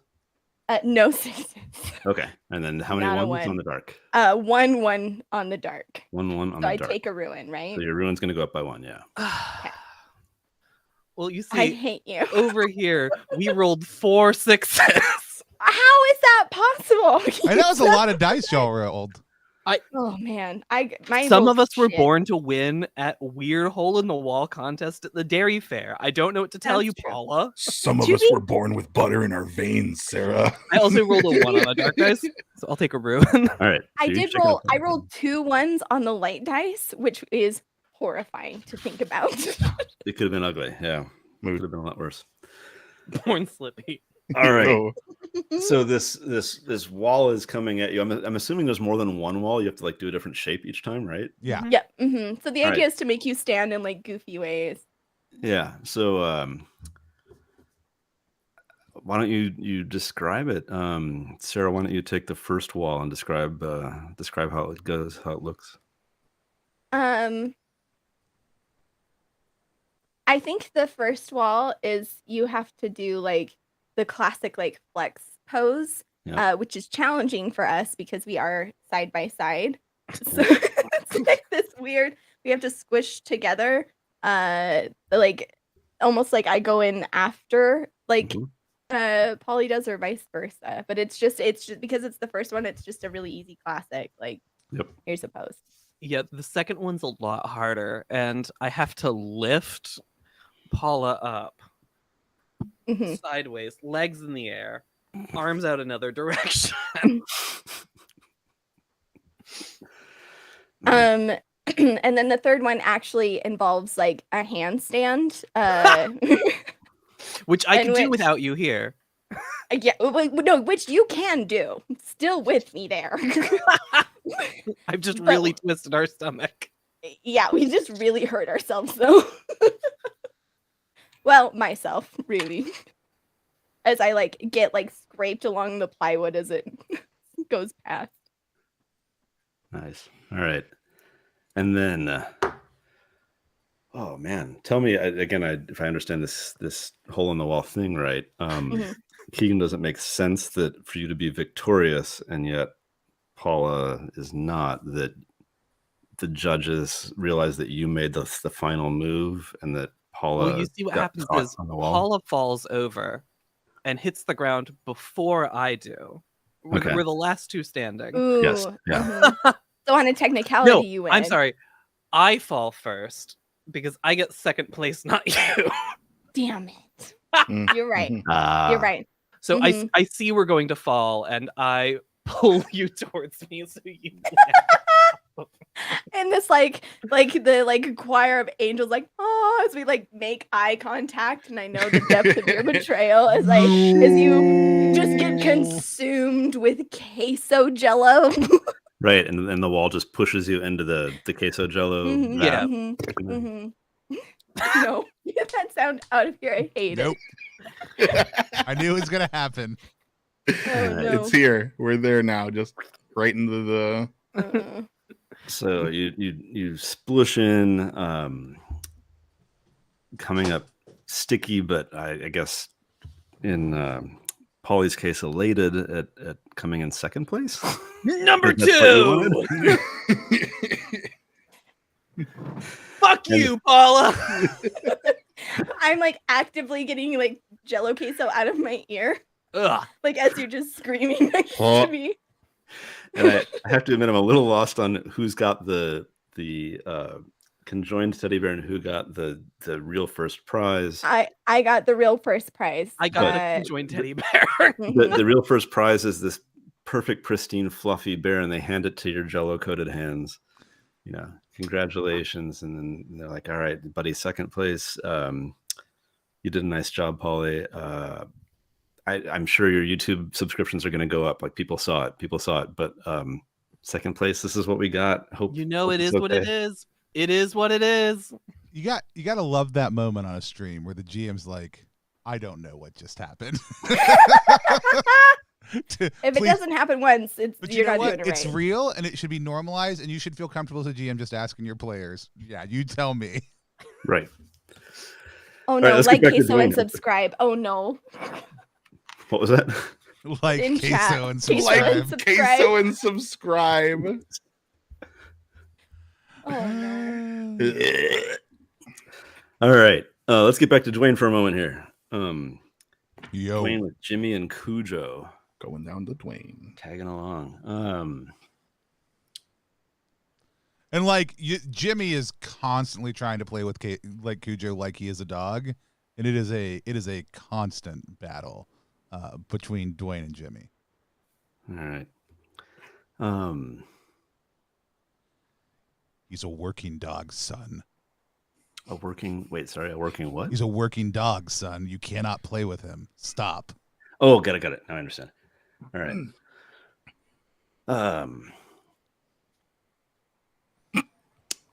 Dwayne, you're a law enforcement type. You see somebody walking by wearing a T-shirt that is clearly a bootleg. You can just tell right away. But the booth is right there where they're selling them. What's the bootleg imagery that you're seeing emblazoned on this clearly unlicensed shirt? It's this booth is sponsored. This one of the major sponsors for this event is Sobatussin. It's a major cough medicine in Minnesota. They've got the Sobatussin slip and slide falls ride that they've got. It's very exciting. And these are off-brand Sobatussin merch. I coughed soft with Sobatussin is what it says across it. But Sobatussin is like there's the TM is not on there and it's slightly misspelled. There's an extra S in there. Just it screams out at me. This is a constant issue in the mall with the the print on demand T-shirt place. People were constantly bringing in art to print this off, and I actually probably even recognize like these may have been printed there. My old nemesis, the print shop at the mall. And because it's the state fair and everything has to have a food associated with it, there's of course a bowl of Sobatussin soba noodles. Yeah, Sobatussin sobas, Sobatussin infused, which is really great because if you don't bite on them, this is the nastiest shit I've ever heard. You can just drip some of the noodles down your throat, and the Sobatussin will just soak in if you don't chomp down too hard. Oh God! Wow, oh, my God! I want to leave you hanging there for a minute at the Sobatussin booth, and hop back to Monte. You absolutely cannot leave us hanging at Sobatussin. I'm so sorry. Too bad. Are we at like a line level? Are we X-carding this? No, okay. Did you just approve? No. On the contrary, we're trying to greenlight you to go further. Hold on. I got to know something else real quick. Keegan, did Bright's thing get flagged and you approved it? Yes. Oh, because I didn't see the flag. That's fine. It's great. It didn't even tell me that it was flagged this time. The last time it did. I got flagged because I called Bright a son of a bitch. Sorry. That's all right. So we're leaving you hanging at the Sobatussin booth, just a noodle perched right at the edge of your lips there, partially dangling down your throat. I don't know. Noodle perch. Yeah. Mantequilla.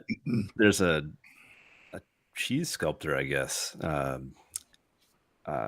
Is this person related to Margie Depke, this cheese sculptor who's approaching you licking their cheese knife?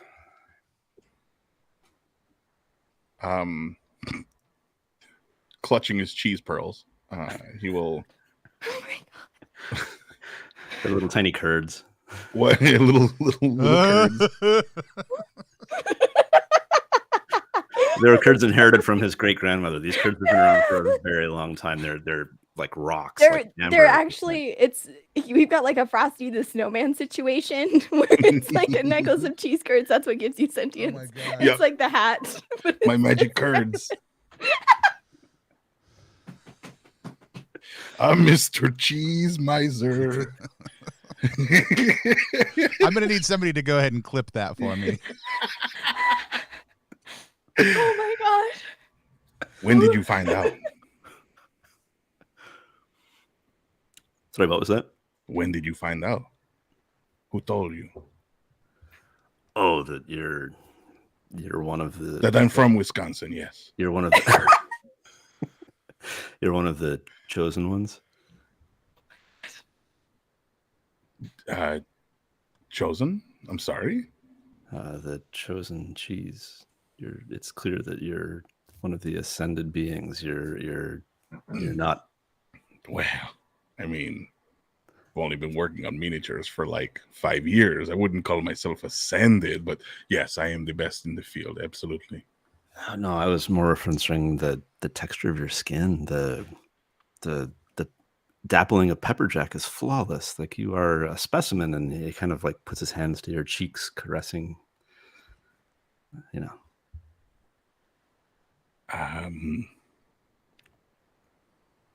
This is and he pulls like his hands and like step back. Listen, you're very cute, but not my type. I understand, but I'm looking for a more cultured partner. Nice. Very nice. He says, "Look, I can let you out of here, but I'm gonna for my professional research, I'm gonna need a little slice, if you don't mind. It won't hurt that much." Well, I mean, I'm currently falling out of myself. You can have whatever collapses onto the floor. Hold on.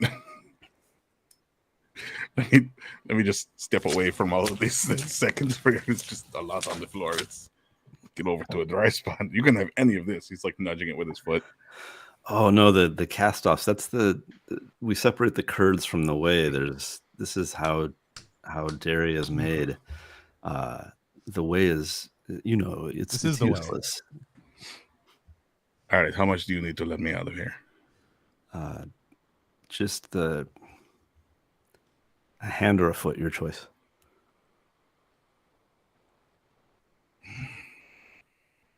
I need my hands today. Of all days.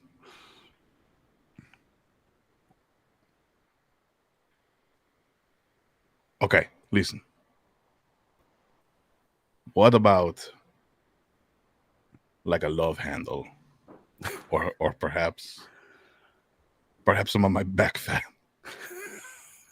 He says, look, you hardly feel pain. You're one of the ascended ones. Let me take the foot, but I can replace it with this. And he pulls off one of his own shoes, and it's one of those shoes with the wheel in the heel. Heelys. I can trade this for that. God damn it. Bright in real life has never owned Heelys and very Bright's much like wants... my one weakness, Heelys. Oh, fuck, you got me right where you needed me. Like gasps a little. Okay, but let me do the carving. I have a very intricate nervous system. It's just one nerve that runs through my body in a weird shape, and I'd like you to not hit it. So let me remove it. Fair enough. He hands over the cheese knife hilt first, and then he tries to provide cover, realizing that for people attending the state fair, watching a person sit down and sever their own foot is not a thing you normally witness. And there's some people, some parents walking their children by covering their eyes, like, no, look away, look away, look away. Look We've been to away. very different state fairs. I feel like we're Is probably this just how they having. do it in Virginia, or there's just like a foot removal station? Oh my god. It's for when the diabetes gets too real, but you really can't miss out. You Like, just gotta get I'm that not- quick one chop. I One haven't chop hit shop. my whole food passport. One but of the taste diabetes testing has judges gotten needs very to lose a bad. foot to continue judging. And there's also the famous Hall of President's Feet. uh, A lot of feet from famous presidents in the past. Would you say? How would you say they store those feet exactly? I do. Inquiring minds with spaces that discuss this kind of thing want to know. I feel like I was trying to be led there for a second. No, they're in shoe boxes. Like, I mean, like, Okay, yeah. all right. Yeah, Oh, I like- do like that. like it's like a drawers. Dewey Decimal drawer, but you open it up, it's like shoebox size, Yep. foot Mhm. inside. What do you think is in this? Right, it's like I've been waiting for years for someone to ask. I've been waiting for somebody to ask about my cheese feet collection. Like, oh my god. all right, So yeah, Jose will just sit off in the corner, carving off one of his own legs. Not because it hurts, but like the psychological damage of having to hack off a limb. He knows it'll grow back eventually. all right, this Will it grow to encompass the Healy at some point? You know what? I do have a feat. Oh no! I have gullet, which is to What do you have? consume with inhuman capacity.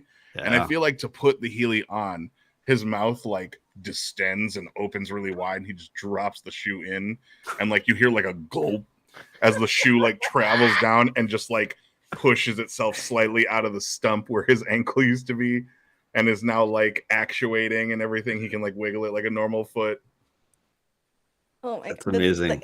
does the cheese DNA like have the ability? Because like you can like grow back limbs over time. Does it learn like the structure of the Healy, Of and the now you have Healy? now have a permanent Healy foot? When I break, it leaves behind blue cheese crumble. all right, Bright. Will you, on your conditions, will you put wheelie or wheelie foot, something like that? Or Healy? I'm sorry, Healy. I said it wrong. It's all right. We're good with Cheese off-brand wheelie. mentions here on Off-brand, yeah. stream. Clearly, It's Sobatussin. spelled Wheelie, but it's pronounced Healy. Yeah. Right. The Oh, W is silent. Healy.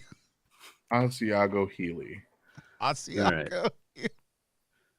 Yeah. What else? Normally, just so you all know, in terms of Trophy Dark rules, if you're exploiting one of your feats of hubris or what's called rituals in the base game, you're rolling dice, but not always. Once in a while, narratively, it makes sense. And in this case, Sick. it's too fabulous to consume a Healy shoe and have it pass through your system to then grow forth. Dice are not needed. Bless you. All right. At this, the cheesemonger, the cheese artiste, removes the velvet stanchion and says, thank you so much for this gift. Please be on your way. When I wheelie away, like I'm now pushing off with my good foot onto the Healy foot, every time I do, the toes on the foot you're holding like wiggle. Amazing. Oh, that is incredible. All right. Let me reunite you briefly for a moment before I spread you apart again. Because Well, it's the state fair, we need some As animals. apart as we can get. Right.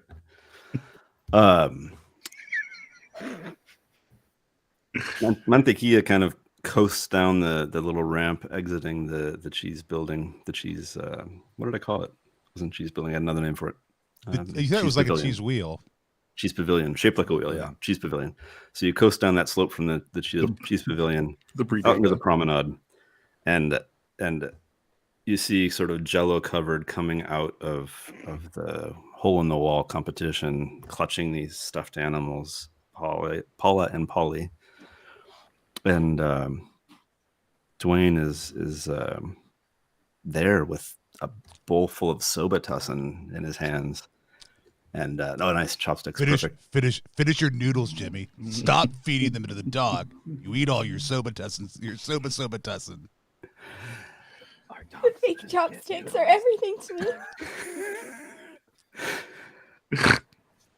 And with that, let's move on to ring 3. Dun, dun, dun. All right, we want to end approximately in a half an hour. Yes. Yes. Yeah.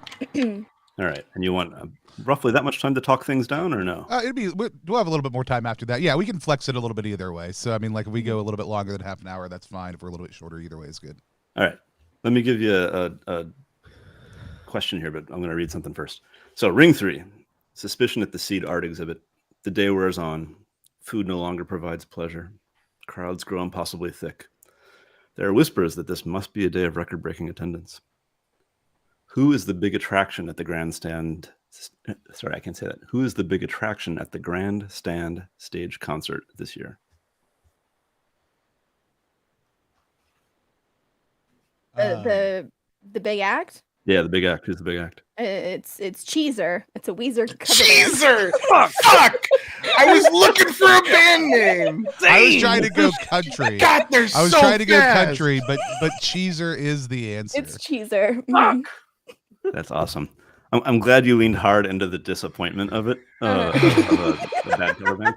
Because what I have actually written in Ring 5 is if they when the concert happens, if they name somebody good, it's a miserable substitute that shows up instead. that written into the game is that you have to disappoint your players if they have a good act planned. Very good. All right. One by one, the Butter Princess sculptures are revealed in the Dairy Building, but the best of the 12, the true Butter Princess, will not be declared until later.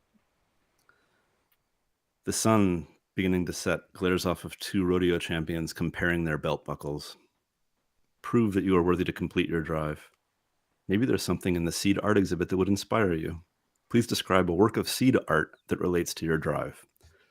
For those who don't know, seed art is kind of a collage made from crop seeds. So you're gluing together sunflower seeds and sesame seeds and peas and beans and legumes and anything else, into usually a 2-dimensional decorative piece that's framed and hung on a wall and judged. Yeah, we're gonna go ahead and pop up one of the ones you shared with us earlier. We're gonna pop up this slightly more modern one, so people get a little bit of a sense of what this is all about. Yeah, they range from classic to avant-garde, to say the least. Avant-garde. I love it. This one is by Suzanne Mears in Minneapolis, Minnesota. Got the Merit Award on the amateur level, entitled Prince. And also, if you go down below, in addition to those credentials, you can see the types of seeds that were used in the thing. So, Suzanne, thanks for. I don't know if we got permission for this or not, but thanks for all your work. Yeah, it's also worth noting that if there's an amateur category, there must be a professional category. Yep. Which pleases me immensely. Yeah. What kind of surplus do you have to have in grain to be able to just say, I'm just going to glue this down? Chat, I'd love to hear from y'all. What is your favorite thing to make in seed sculpture and seed painting? And what's your favorite seed to work with? Just in the chat. Go ahead and type it in.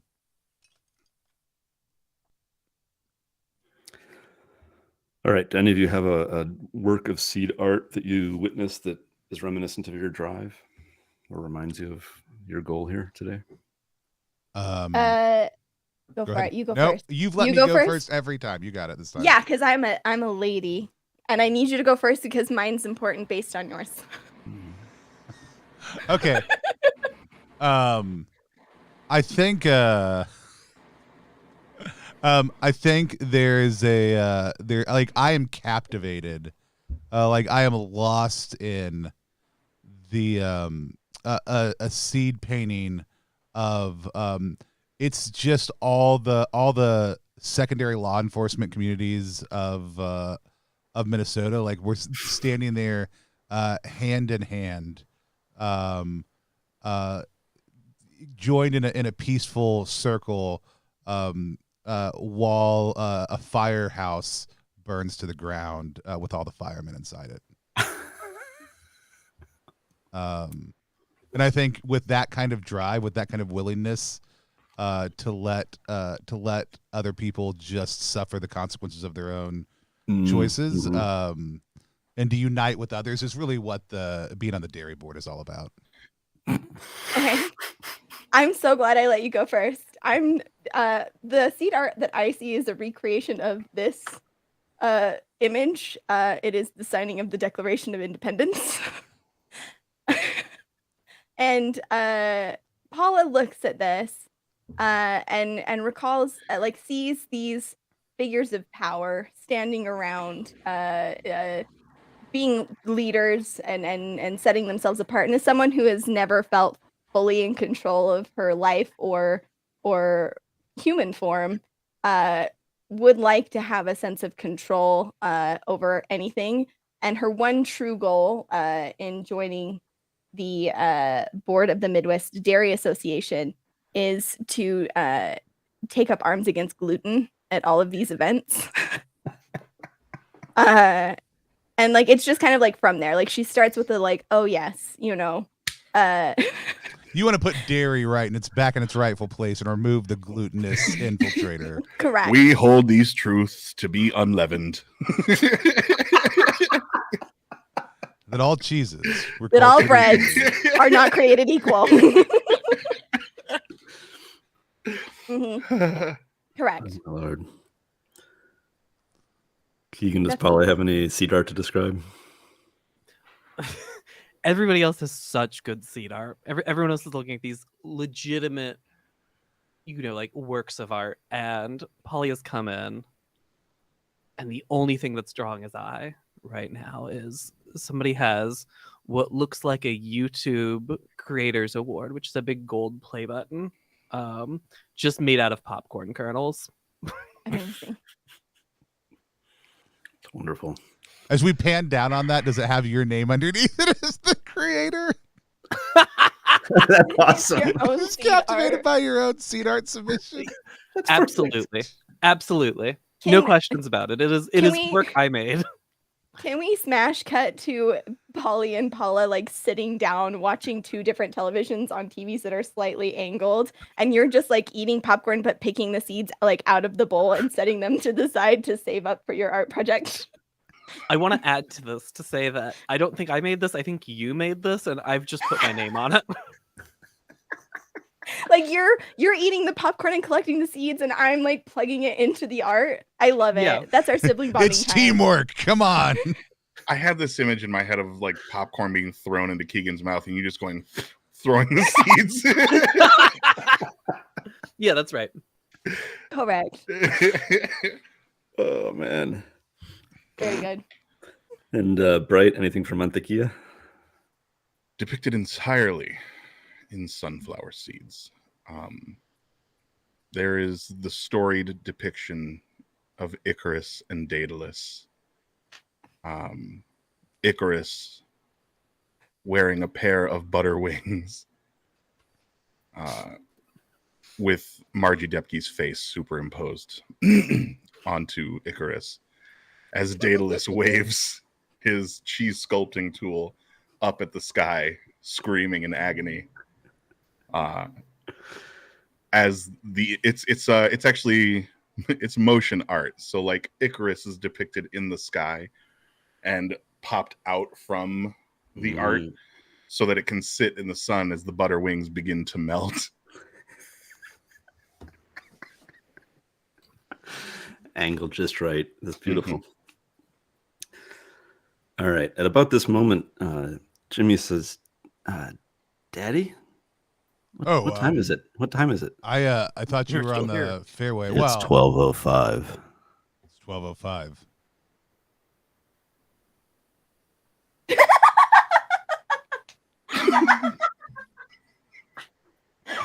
Daddy, aren't we supposed to be somewhere?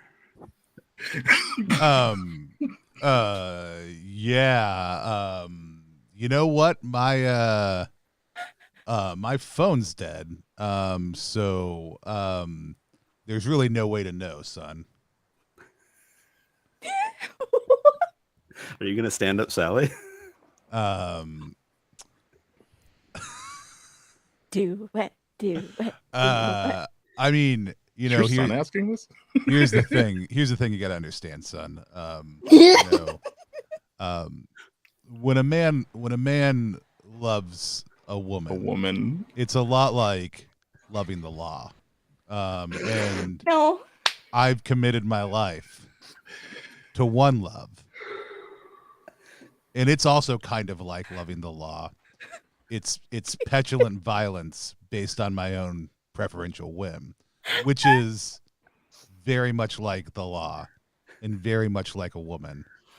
And that's what I love. And, you know, hopefully there's space in there for you too. Jesus fucking Christ. Jimmy stares up at you and says, well, okay, Dad, and starts absentmindedly petting Cujo. Hey. And I just like tap the vest. Do not pet. Do not pet. Do not pet.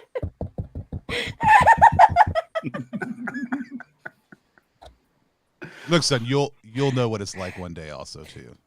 Don't let me get this straight. Our entire party is like literally the world's worst dad. Whoa. I'm taking time to homeschool my son. How dare you? How dare you? On alternating nights and weekends. Entitled, horrible, shitty twins, so self-absorbed that they're literally connected. And some kind of cheese savior of the universe. I like how we are on ring 3 halfway through playing this game, and you just realized who our characters were. I just thought, like, at some point, like, it's like we started going, and then there was like a oh, and like I thought the plane would maybe like no. Look, this isn't a trophy goal pack. Even then, that would be very questionable. Also, Sarah, I believe the name you're looking for is Yahweh, but Oh my god. Oh my god. I'm going to assume that was a YAWHEY. WEY. Yes. W-H-E-Y, yeah. Oh my gosh. Oh my gosh. All right. Yes. So to answer your question from 15 minutes ago, it looks like I am. Standing up, Sally. Yeah. Standing up, Sally. All right. In terms of game mechanics, let me encourage the thing here. So Mantequilla, you're at 5 ruin. Mhm. You have the ability to try and reduce that. If you want to sabotage another player, or sorry, another character, I should say. If you want to sabotage another character. Either No, way. another or- player. Right. You have a chance to do a reduction roll. And basically, the roll you're making isn't whether you're going to reduce or not. It's whether you get spotted or not. Mm. So if you want to commit a little sabotage, and I'm bringing that up because I think a good place to stop here would be to give you an opportunity, if you wish, for a reduction roll so you can see how that works. And then we go into a thing that would close out ring 3, which is one of the contests where you know, you're at a state fair. Those various things that you can do, like wrestling greased pigs or singing karaoke or riding an electric bull. There's all these possibilities. Not that any of those things are potentially in this module. You should go check it out over at ttrpg.link/butterks. Yeah. So, do you want to do a reduction roll before we go into a contest? And let's do a contest and close it out. I've learned a lesson from removing my foot. And I'd like to go over to where the sculpting competition is going to take place. Mm-hmm. Yeah, they're up to Butter Princess number 7 right now. She's sitting in the refrigerated case. Margie's there carving away. I'd like to poison the well, as so to speak, by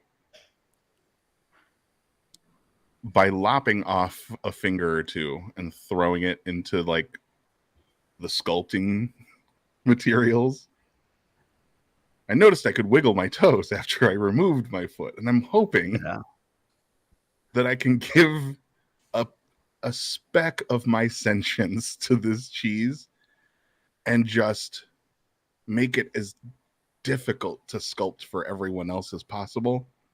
So you're going to get your cheese fingers into a 90-pound slab of butter, or 90, perhaps multiple slabs. So that it's constantly like I won't be able to wiggle the whole thing, but like a couple of fingers worth, I feel would be like enough to make it like, pulsate or throb, or perhaps just make it difficult to carve in general. All right. And that might achieve your goal, but also might sabotage the other players. Go on. I know we're on an anti-gluten kick, but that also is how leaven basically works. I mean, so I think this scientifically tracks. Yeah. Yes. All right, then. We have the science to back it. So when you're doing we can say what we want. When you're doing a reduction roll, you're going to roll one die. If it is less than your current ruin, your betrayal is unnoticed. If it is equal to or higher, other people are going to witness you. Other characters are going to witness you in this shenanigan. Watch this be the one time I roll a 6. All right, here goes. Much faith in the 6. Like I wish I could make this up. It's oh my gosh, it's a 6.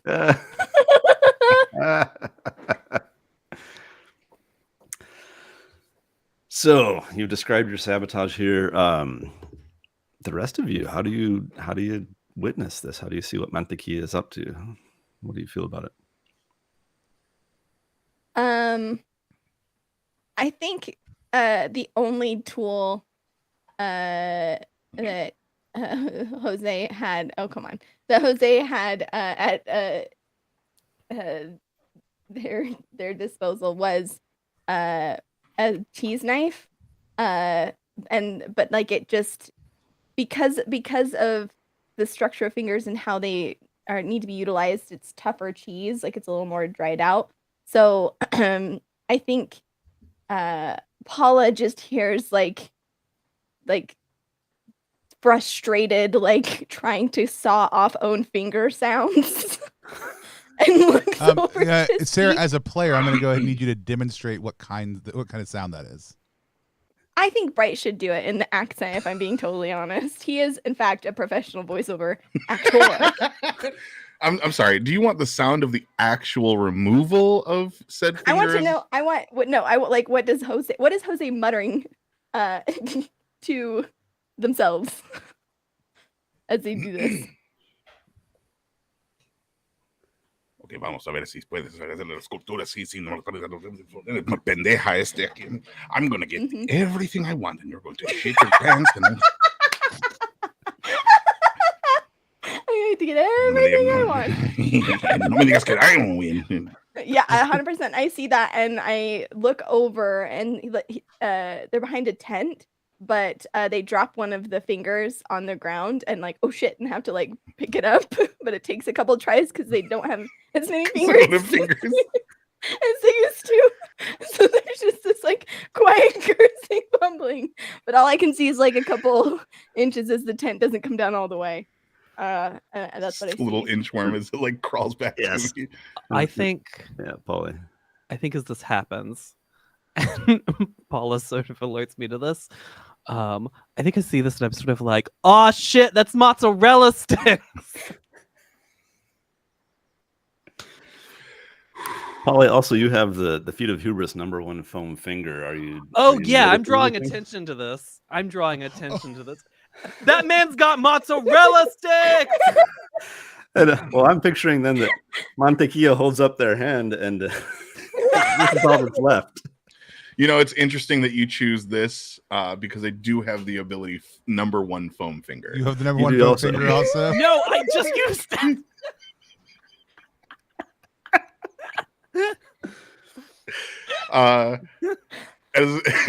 As the screaming happens, and I'm like, okay, and I'd like to just break off pieces, no longer carving them, just like snapping them off and just throwing them all into the cheese. I want to become the sculpting materials. Oh my god. And maybe Ghostbusters 2 Marshmallow Man style this bitch. Ghostbusters 2 Marshmallow Man style. This bitch. Amazing. This is better than I could have ever hoped for. This is amazing, yeah. I think this combines all feats of hubris, actually. Foam finger, gullet, and food fight. God. Yeah, Cause harm with you're fine. food. I had Consume- initially thought to take you like back to the Midway for some contest of like eating hot dogs or whatever, but it seems like this is a better spot for a free for all contest showdown. Yeah. We call it a close on the play in a moment here. Polly, you're calling attention with your number one foam finger. Can you give me a little more information? Are you trying to like call authority to this, or make the state fair? No, I'm just trying to alert everyone to the fact that I found free mozzarella sticks. Oh, is this like live stream? Is this like a short that you pop up and live stream out real quick to all your followers at the state fair? All right. To be clear, are you referring to my fingers when you say mozzarella stick? Okay. I'm dumb as shit, is the thing. There are free mozzarella sticks in the dairy building. Everybody come here now. Okay, got it. They're like, your fingers are like squirming away. I'm like, this is wonderful. They come right to you. All right. Dwayne, what are you doing in this moment? Cujo has alerted on this action. So we just all of a sudden like I finished saying this to Jimmy. We can all imagine the look of like incredibly destroyed childhood emotions on this child's face as we cut away from that quickly to like Cujo like going like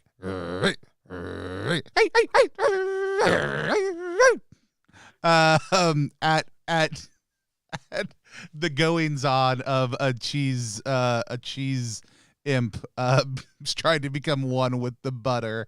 Because Cujo is trained for this. I mean, Cujo knows what's up. I'm trained for this. All right. And so that has drawn my attention to it. All right. And as you're so adjusted to Cujo's nips and barks that you can hear past that to other ambient noise. You've got your kind of mall cop sense of what's going on around you at all times, and you hear a voice say, "That's him. That's the guy there." And you turn over your shoulder, and at the doorway, silhouetted in the sunset, is clearly Sally with mall security fairground security with the canine unit. Yeah, they got the German Shepherd there. Excellent. Can't wait for the showdown between Cujo and this punk German Shepherd.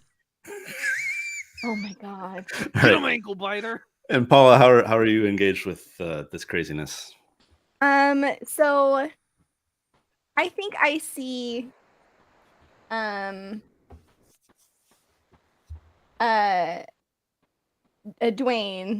kind of I want to earn my place on the board of Midwest Dairy Association. That's why I'm here. I'm here to be seen. And like my twin is causing a scene. It's clear that we've identified like some kind of like kerfuffle. And what I don't want is any rivals taking my spot. So I 100p as Dwayne is like turning to deal with like his little Cujo and this giant German Shepherd and like all of this happening. I'm going to use my feat of hubris to bedazzle, which is briefly blind another person, and I'm going to briefly blind Dwayne. So while he knows the threat is coming, he can no longer see it. In an attempt to get him arrested by the fair What officials. have I done to you? You're a rival, bud. I know. I don't even... I'm a penniless grifter. I don't give a shit. Curse your sudden but inevitable betrayal. Yes. All right. In terms of actual gameplay for people who are listening who don't know the game, we're rushing this a little bit. There's normally 2 more rings. We drag this out a little slower, but in terms of time, we're going to squeeze it in a little bit tighter. So we're going to make this into a 4-way contest roll. Amazing. So a light die if it's something you're skilled at. Could be your occupation, your background, or in this case, perhaps your feat of hubris even.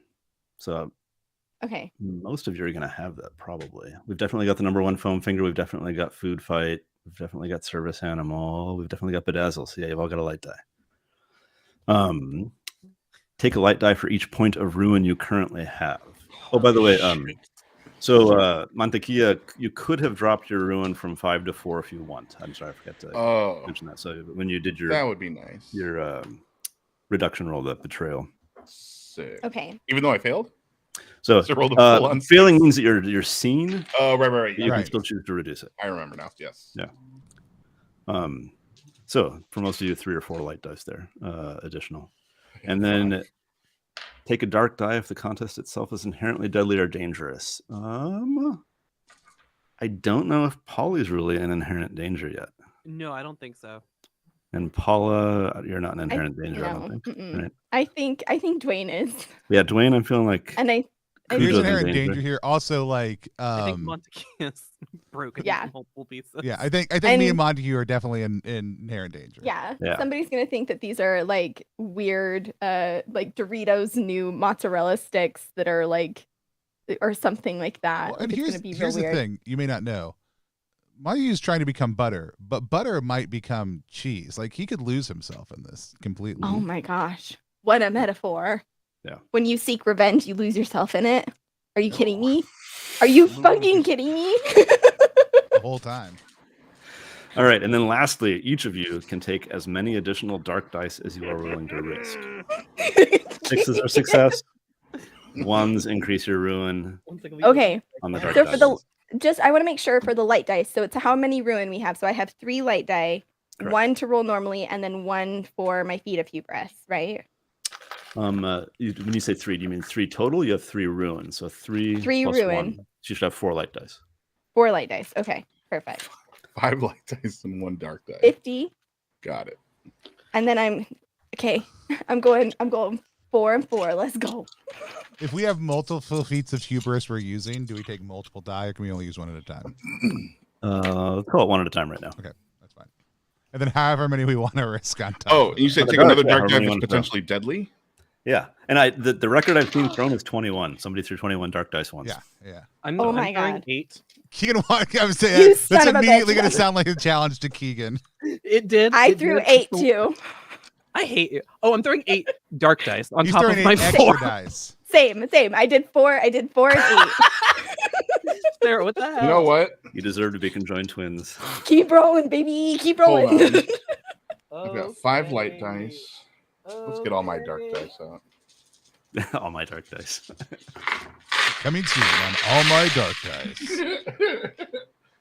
2, 4, 6. Okay, so I got 1 6 on my light die. I got 3 6s on my dark and 1 1 on my dark, which means I take a point of ruin. So a total of 4 6s, yes? 4 6s. All right. And then 1 dark die was a 1. Yes. Sarah, did I hear that right? One dark die was a 1. 1 dark one. Yep. So I'm So up your to ruin's 4 gone up by ruin. 1, but you've got 4 successes. All right, hold on to that number. Okay. All right. On the 12 dark dice that I rolled. Oh my god! On the 2 light dice that I rolled, I did get a 6. I got 2 6s. And then on the dark dice that I rolled, I got 3 1s. 3. And 1, 2, 3, 4, 5 6s. So you have 7 6s? I could screenshot this if you want. Oh my god! Oh, I I believe don't you. believe you. I believe you. Okay, so we have you two doing pretty well here. On the other side of this, I rolled a lot of dice, and I got 2 6s. Sure. I did roll 5 1s on dark dice. I rolled 8 dark dice. The odds of this are incredibly low. Yeah. Oh my god! That's like, yeah, that's... I'm rolling 22 dice. I knew it. This is 5 light everybody. dice and 17 many. dark dice. I can't with you, buddy. I love that you were 21 was the record. And you were like, fuck you. Fuck you.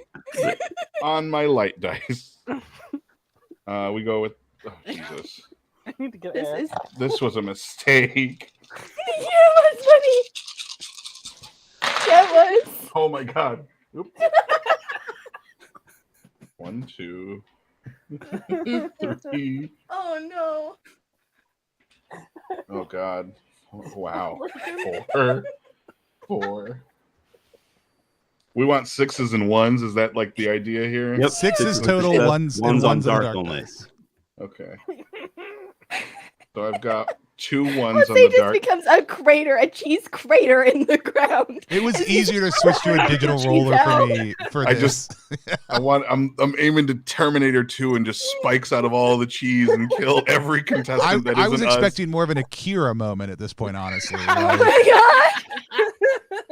god. I think that's all the 6s.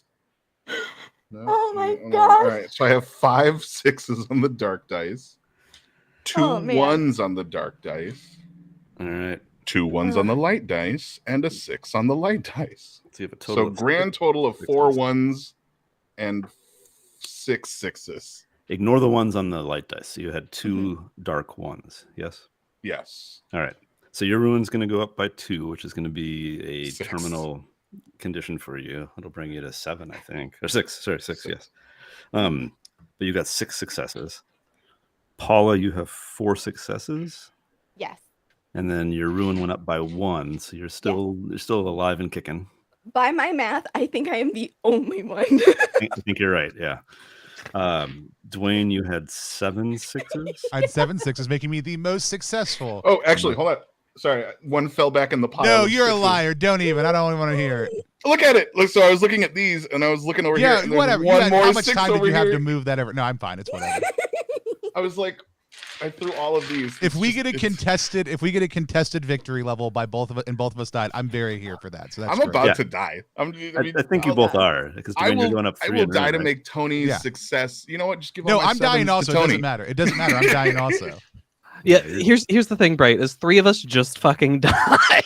Correct. Die. Correct. died or are lost to the fairgrounds in some Yeah. way. So your We'll fate is get to over. unpack that in a minute. My character. Oh, succeeds Exactly. Oh. So where I think failed. Paula, since you're going to be the last person standing, let's leave you for last, and just as you describe your what's going to become a victory by default here. I think technically, in terms of success, Dwayne and Mantequilla are tied for successes. So you're going to get what you want out of this, but you're not going to make it through in one piece. So do either of you want to describe yourself first? Your condition? Actually, pause that. Let's talk about Polly first. Polly, you're going out too, right? Oh Always yeah, I'm going- gone. Yeah. Yeah. All right. So Polly, what's going to happen to you? Sarah, would you like to take this? We've been chatting. Oh. I would. Is there a secret conversation happening between twins? Is there twin language happening? hmm Yes.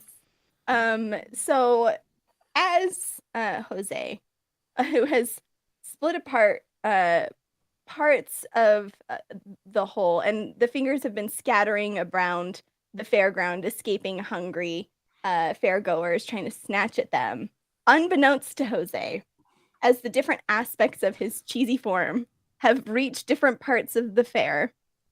It has activated the dark cheese magic that has been built into the state fair. And unknowing from Paula and Polly, we are standing at the epicenter. And as that magic is activated, eviscerating Jose, it creates this dark magics of cough syrup and queso and various other items. And Polly it starts to be absorbed back into Paula's. Nice. Terrific sound effect too. That was the noise I wanted. Thank you. Yeah. All right. That- From there, Mantequilla, do you want to take it? Yeah, I guess as the many bits of Mantequilla slowly like wiggle away as the as the horrific charcuterie board of cheese cubes just kind of like bounce and people pick them up to snatch a piece and put it in their mouth, including My rival, Margie Depke. All the little Margie bits. Depke just got turned into a charcuterie board. No, Margie Depke's grabbed a grabbed piece one. of Okay, cheese got it. and has placed one in her mouth. All right.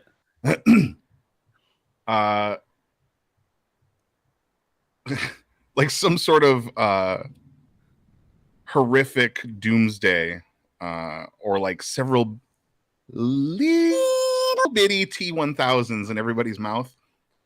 Just cheese spikes out in every direction, causing heads to everywhere along the state fairgrounds, leaving all contestants obliterated, jawless, and gasping their last breaths as they fall one by one.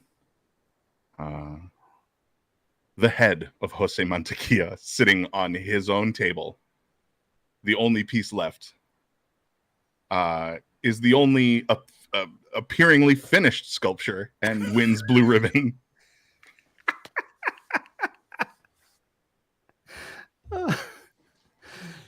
In the distance, you're fading. Here's somebody in security saying, "We have a Colby Jack down. We have a Colby Jack down." Can I, Sarah, are you comfortable if I propose a little bit of a time jump? Yes, I absolutely am. Please do.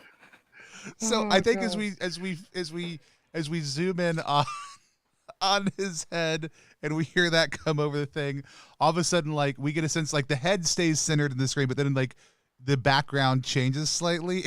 We zoom back out a little bit.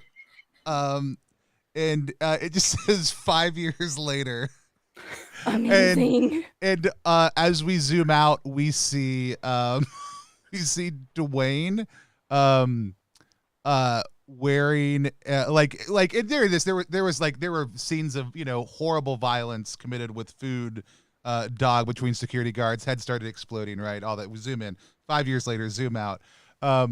We see Dwayne adjusting a badge on his uniform, but it says Deputy Dwayne, and it's State Fair security. We zoom out. He reaches down. He puts a hand on now teenage Jimmy's shoulder, who is a patrol person.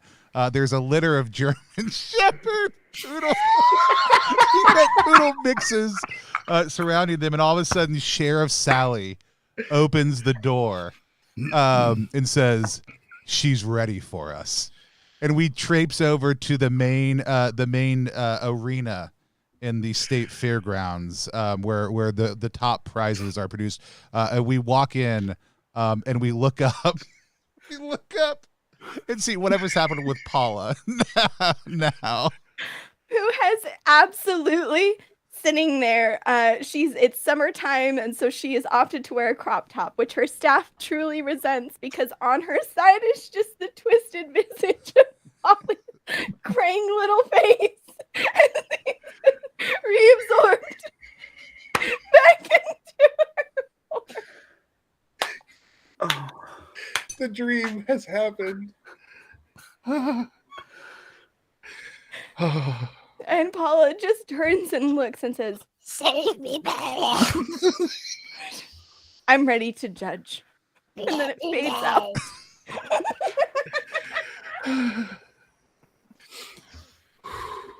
Oh my God. That's amazing. This is Yeah, better than exactly. I could have ever imagined. Oh God! Oh, thank you. This is tremendous. All right. Absolutely tremendous. It's time for our reaction roll. Reaction roll is a live stream inside of a live stream. It's our chance to talk to the creator of a game we just played about what it was like to play that game. Today we are playing Butter Princess, which is rooted in trophy game, taking inspiration from Trophy Black, but throwing it into the dark, twisted realities of the Minnesota State Fair. We just got done playing. I had an absolute blast. Brian, for people who joined us late, who aren't familiar with you, why don't you tell people who you are, what you do, and tell us a little bit about why you created Butter Princess. Alrighty. I'm Brian Sago. I am an artist, an art teacher, and a writer. And I moved to Minnesota 26 years ago, roughly. And the state fair is just surprising. Like I didn't believe what it was when people told me, and the more I learned about it, the weirder it got, and I almost felt like to process it, I had to make a game about it. And so it's sort of part horror and part love, sort of affection for how bizarre it is, me trying to embrace it. I'd say it's one of the top 2 best state fairs in the country. And so I had an absolute blast playing. Let's hear from some of the other folks who played. Bright, it's so great to have you back on the channel. Tell us a little bit about who you are, what you do, and what it was like to play Butter Princess. Hello again, everybody. My name is Bright. You can find me in all forms of social media at BrightDystopia. I'm a variety Twitch streamer and voiceover actor. If you like the strangeness that happened today, come find me, specifically at twitch.tv/BrightDystopia. Stay strange. Don't be a stranger, though. And Butter Princess was a delight. This was the best kind of freaky. Like, I love when I play games and they give me the feeling of like that 80s movie camp where like you can play through something and it's like they're at the state fair. I see like this image in my head of like the movie Grease going horribly awry. And it was so much fun. It's really easy to pick up. Like literally I sat down, I was like, shit, I don't know any of the rules. I always tell Sarah, I don't know what the fuck I'm doing. And she's like, no, it's okay. We'll learn as we play. I sat down and while you were all setting up the stream, I clicked on all the things through like the little character keeper you have here that like walks you through all of it. I mean, I fucked myself royally by picking 3 feats of hubris, but it was real easy to just like jump in. I love this game. This is a hell of a lot of fun. And I thank you for inviting me to play it. Do you have any questions that you want to ask Brian? Oh man, so many. As I'm looking at the backgrounds, because I glanced through all of them, and all of them are quirky. Why don't you say a few of those out loud? Sure. So you've got like befuddled conspiracy theorist and guilt bedeviled evangelist. Obviously, we saw mall cop and what was it? Student school something teacher. Hold on. School parent. Yeah. And mall cop homeschool parent. Yeah. As I'm looking at backgrounds, like the one that stood out to me and the one that I obviously chose was Escaped Dairy Golem. What part of State Fair inspired that brilliance of just having an escaped dairy golem amidst all these other seemingly and comparatively normal backgrounds? The credit for that goes to Michael Van Vliet, who is another, you know him, all right, another author for role-playing games like this. Devil Aim for Me is probably his most well-known one. I gave him an early draft of this, asked for feedback, and he basically said, you need a little more supernatural in here somewhere. Yeah. And he suggested Escape Dairy Golem. And once it was in, I was like, that's too nuts to not have it in. I've got to have it in there. It immediately cranks the vibes up tremendously. And I'm so glad somebody picked it because I was very tempted, but I was like, I don't know if I want to play that. That was the one I looked at it and immediately changed it from this is a show like the movie Grease to this is the Toxic Avenger. Yeah. That one thing turns this into like a Stroma Films movie. Awesome. Any other questions you want to ask? Oh man, I mean, give me a moment to organize the thought. I'm sure I'll have one while we're discussing. Has more questions at the end. Also, if you're in chat right now, if you're in the comments later on, you got a question, go ahead and type it in. We'd love to ask it or get an answer for you. Remember, if you haven't yet, head over to the link down below, My Beautiful Face, to check out the Kickstarter campaign. Let's hop over to Keegan. Keegan, tell people who you are, what you do, what it was like to play the game, and let us know if you have any questions. Yeah, I'm Keegan. I'm 90 pounds of grade A Wisconsin butter. Salted or unsalted? I hate salted butter. I hate salted butter. I'm unsalted. I'm so sorry. You can find me online at Keganexe though. Or Keganexe.com. There we go. Look, I sort of knew my things this time. This was just a blast. I don't think I'm recovered enough to answer a question quite yet. All right, that's fair. Any further thoughts? Truly just a blast. This was This was the most fun. We'll let Keegan calm down a little bit. Come back. Let's hop up to the other person who may or may not have calmed down. That's Sarah. Sarah, why don't you tell people who you are, what you do, and what it was like to play the game?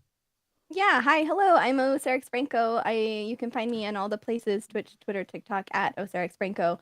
I do a variety of TTRPG content here on Plus One EXP and other incredible communities such as Nat20, Critical Misses, Neon Lights Roleplay, and I stole Keegan's Discord.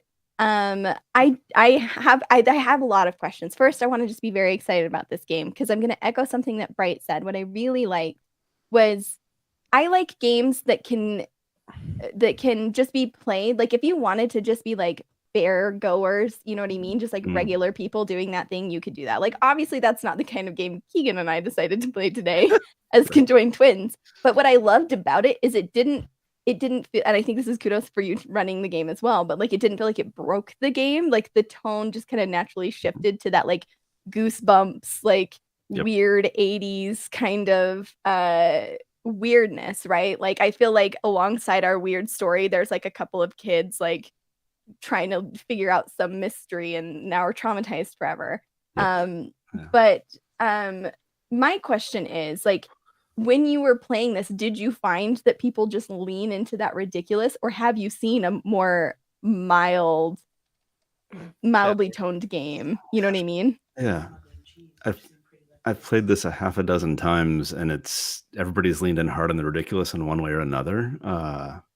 One of the times we played it, there was just a gut-bustingly bad, in a good way, auction over tchotchkes, and people just kept amping up how bad the pathos was at this person having a losing bid. It was just each person kind of added into it, and it was just an auction for tchotchkes, but people leaning hard on the crazy. It's been good. Go ahead.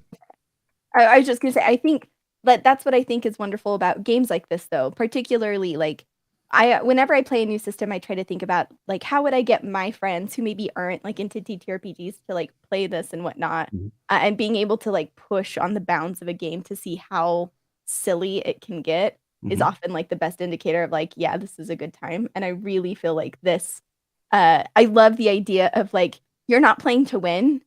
You're maybe at best playing to survive, but it does give that very like Mario Kart feeling of like just trying to get each other to be the first to cross some sort of finish line.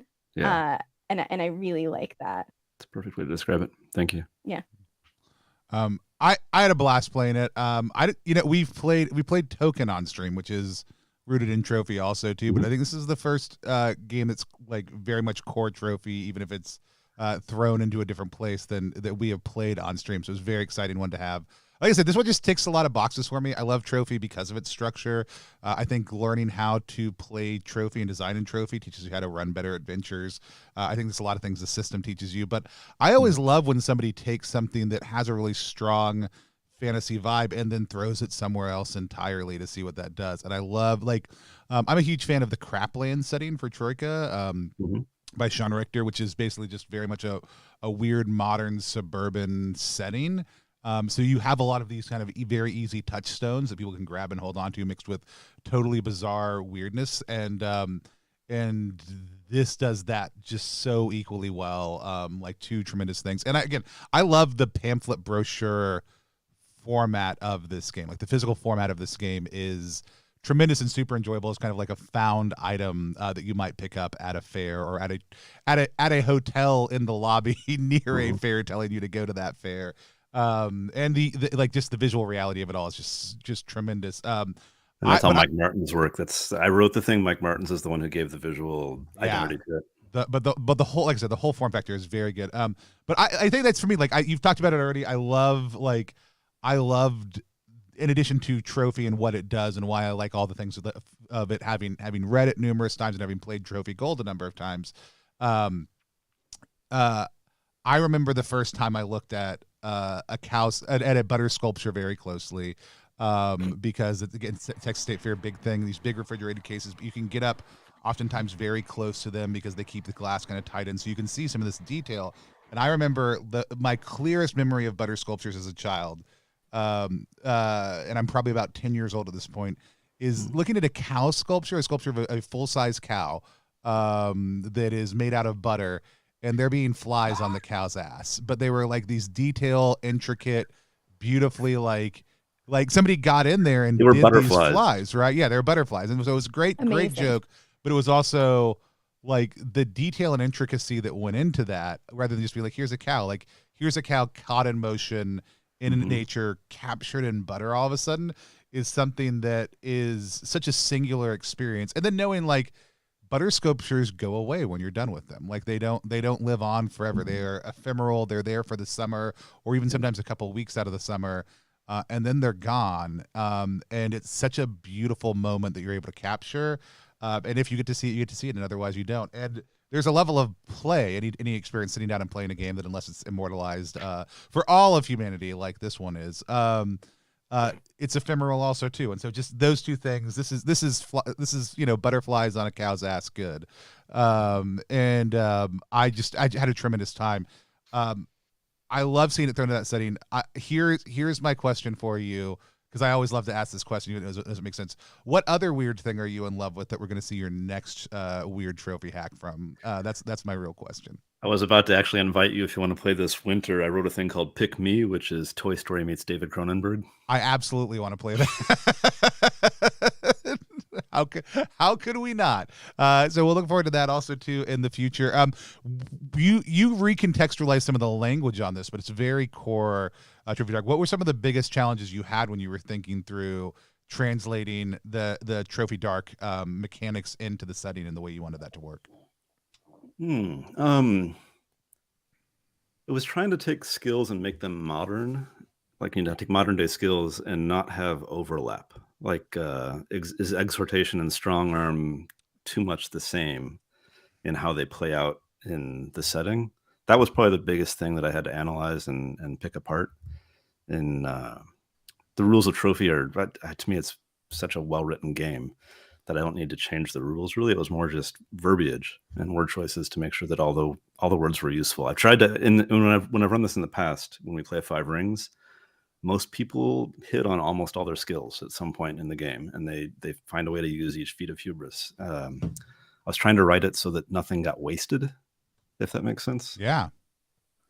That 100% makes sense. I love that. But the skills thing about Trophy is can be such a challenge because it is broad, and that's how I like my skills to run in a system. Like, people can say this is my skill and it makes sense and it's clear, but also then you can be like, but also maybe it does this, or maybe the word means this in this situation. Yeah, I love that. Some of my favorite I love skill those work. mechanics. Yeah, because it's I think what that does, I want the game to tell me how to do, but not what to do, if that makes sense. Yeah. And so when you have those skills being so open, one of my skills was mastication, amazing. Are you kidding me? Already there are 5 gonzo things that I'm thinking of that I can apply to the game, or what, you know what I mean? And there's so many different ways that, actually helpful. If we were in a hot dog eating contest, right? There we go. If I've been kidnapped and have to chew my way through duct tape or something, there's so many different ways you can go with it. And I love that, as someone who plays TTRPGs for the role playing hijinks part of it, give me all the wiggle room to just be weird. And Sarah, remember what we talked about, but I think it was very much on display in this thing. But Trophy Dark is such a great thing for it. The one-shot mentality of ride this character like they're stolen and ride them until they break. Trophy Dark embraces that so well. And it I loved watching all of our characters that went out go out in some way, shape, or form. And so it was really, really great to kind of see all those different pieces come into play in a system that really embraces. I think Trophy Dark is such a great, if you want to do it's hard to do a full 5 rings in 2.5 or 3 hours, though it can be if everybody kind of is there and knows, and but it's still very challenging to do. But it's such an easy one to break and be we're going to do this ring, then we're going to do these 2 rings, and then we're going to do these last 2 rings over the course of a couple sessions and have it feel very solid. Or just sit down for a 4-hour game and know you're going to be able to pretty much get through all of it, because it goes, like you said, speeds up as you go along. And so But no, I had tremendous time. Seriously, so fun. Loved how well you also rolled with all the the weirder and weirder stuff we threw in. It's The always conjoined twins were a hell of a curveball, but it played out great. I'm so sorry we decided to throw that to you on stream instead of ahead of Yeah. time. Yeah. It was a great idea. I couldn't say no. yeah. If anybody else has any questions, chat, that includes you. Go ahead and drop them in. Bright, Keegan, I know. Did you get a chance to Yeah. recover it all yet? I'm good. We were just talking about the rings. We didn't get to rings 4 or 5 here. We probably don't want to spoil everything that happens here, but like, what are the vibes going forward from where we were? Oh, so Ring 4, there's 2 music acts that break out. There's the grandstand concert that would have been Cheezer in this case. And then there's also the polka festival, and the polka band kind of turns into a conga line, and you may or may not get sucked into the polka. There are an array of sort of diabolical things available, like how they do the chainsaw carving of log sculptures. There's an unattended chainsaw that might be useful in Ring 5. Right, there's ways to separate you. There's ways for you to find mischief-making devices. There's what do you call those little electric carts they use to carry rubbish bins? Those are great for toting 90 pounds of butter. There's one of those out there. So there's some incentives to if you don't have an idea on how you're going to pull off this heist or mess with somebody else's attempt at what they want in their drive. There's a lot of that in Ring 4. And Ring 5 is the dairy building itself, which in real life, it's wild. It's because Princess, you think this regal thing was going to be a palace. Like, this is the Midwestern dairy thing. It should be a castle. And it's a yellow cinder block building. It's as nondescript as it could be. It's like a little cheese block sitting there. And so in real life, it's bizarre. And I kind of try and play into that pomp and circumstance with disappointment, and then let the players run with it. Yeah, that's fun. Love that. I had an absolute blast. I really want to encourage people, go check it out if you hadn't. You're in the middle of your campaign right now, so this is live. People can go check it out if they want to over at ttrpg.link/butterks. Things are going pretty well, but what are some of your kind of hopes or things you're looking forward to as you're going into the next part of your campaign? Oh, Lord. I don't know. I'm trying to keep it simple, honestly. This is my first Kickstarter. I've published other things before. That part's easy, but didn't want to disappoint anybody on my first Kickstarter. So I'm keeping it simple and clean. There's not really much in the way of stretch goals. We've got a few ideas, but, it's more a thing that's built to be held. And the PDF layout's great too. I don't, if you're a PDF person, go for it. But for me, the physique of what we've created is super fun in the analog world. And so it's a simple, straightforward Kickstarter, really. Awesome. It closes July 19th. So what is that? 8 days? Yeah. No, 10 days. Yeah. And like what it said, like I said, I saw, like you were sending out some in advance. It's done. It should fulfill quick. I love the idea of just keeping it simple and saying we want to get this out into the world and get it into people's hands.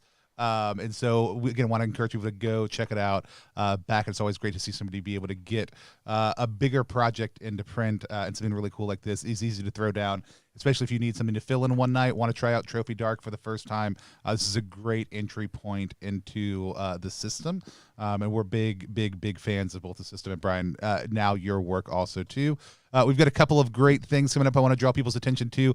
On Monday, we are going to be playing the Big Squirm with Luke Gearing, Chris Bissett, and Sean F. Smith. It's a Troika adventure of hard-boiled detective realities. I've seen the artwork on this. It is so good, so tremendously good. I can't wait for y'all to be able to see some of it on stream also. But if you've never played Troika before, come join us, watch us play. This is a hard-boiled detective take on it. Luke creates some of the most amazing Troika stuff, and I'm very excited to sit down and play with Sean and Chris, also two great folks who I love getting a chance to play with. We don't have any independent streams next week because Exalted Funeral Con 2022. I know what you rolled last summer is going to be the 15th through 17th of July. It's an online convention, so we will have plenty of stuff happening here on the channel. We'll have panels, some basically main stage stuff for that conference, all of which you can just consume by coming here and watching it on stream. But if you want to come to the convention, if you want to play things, if you want to be able to ask questions at those panels and check out a whole bunch of other behind the scenes stuff, we're going to be using the Gather platform for that, which is a digital space. You can actually create an avatar, navigate around, sit down at a virtual table with people, talk about things, play games, attend those panels, ask your questions to the different creators. We've got amazing folks, like some of the names I just mentioned will be there also too. But Levi Combs from Planet X Games, the Exalted Funeral team, Banana Chan, Anya Combs from Backer Kit is going to be there doing a panel on diversity. And we've got a bunch of great featured games as well. If you're a big fan of systems like Karen, Mothership, Old School Essentials, Down We Go, or any of the indie games that come out from Exalted Funeral this year, they'll probably put out close to 200 independent RPG titles through the course of their publications. Please come and join us online for that. It's going to be a great event, and I'm really looking forward to doing it. And I'll be dead after that because it's going to be a lot of work. But it's always great when we get to partner with Exalted Funeral, and that's been a project we've had in the works for a while. You can find out more at ttrpg.link/EFCon2022. Wait, no. EFCon 22, no 2022. Don't do that. Or just go to the Exalted Funeral website and ignore what I just said. I'm very much looking forward to all that. We don't have a good way that we end these streams, so until next time, we're just going to wave at the channel until I take us offline, and then everybody's going to go eat a pound of butter.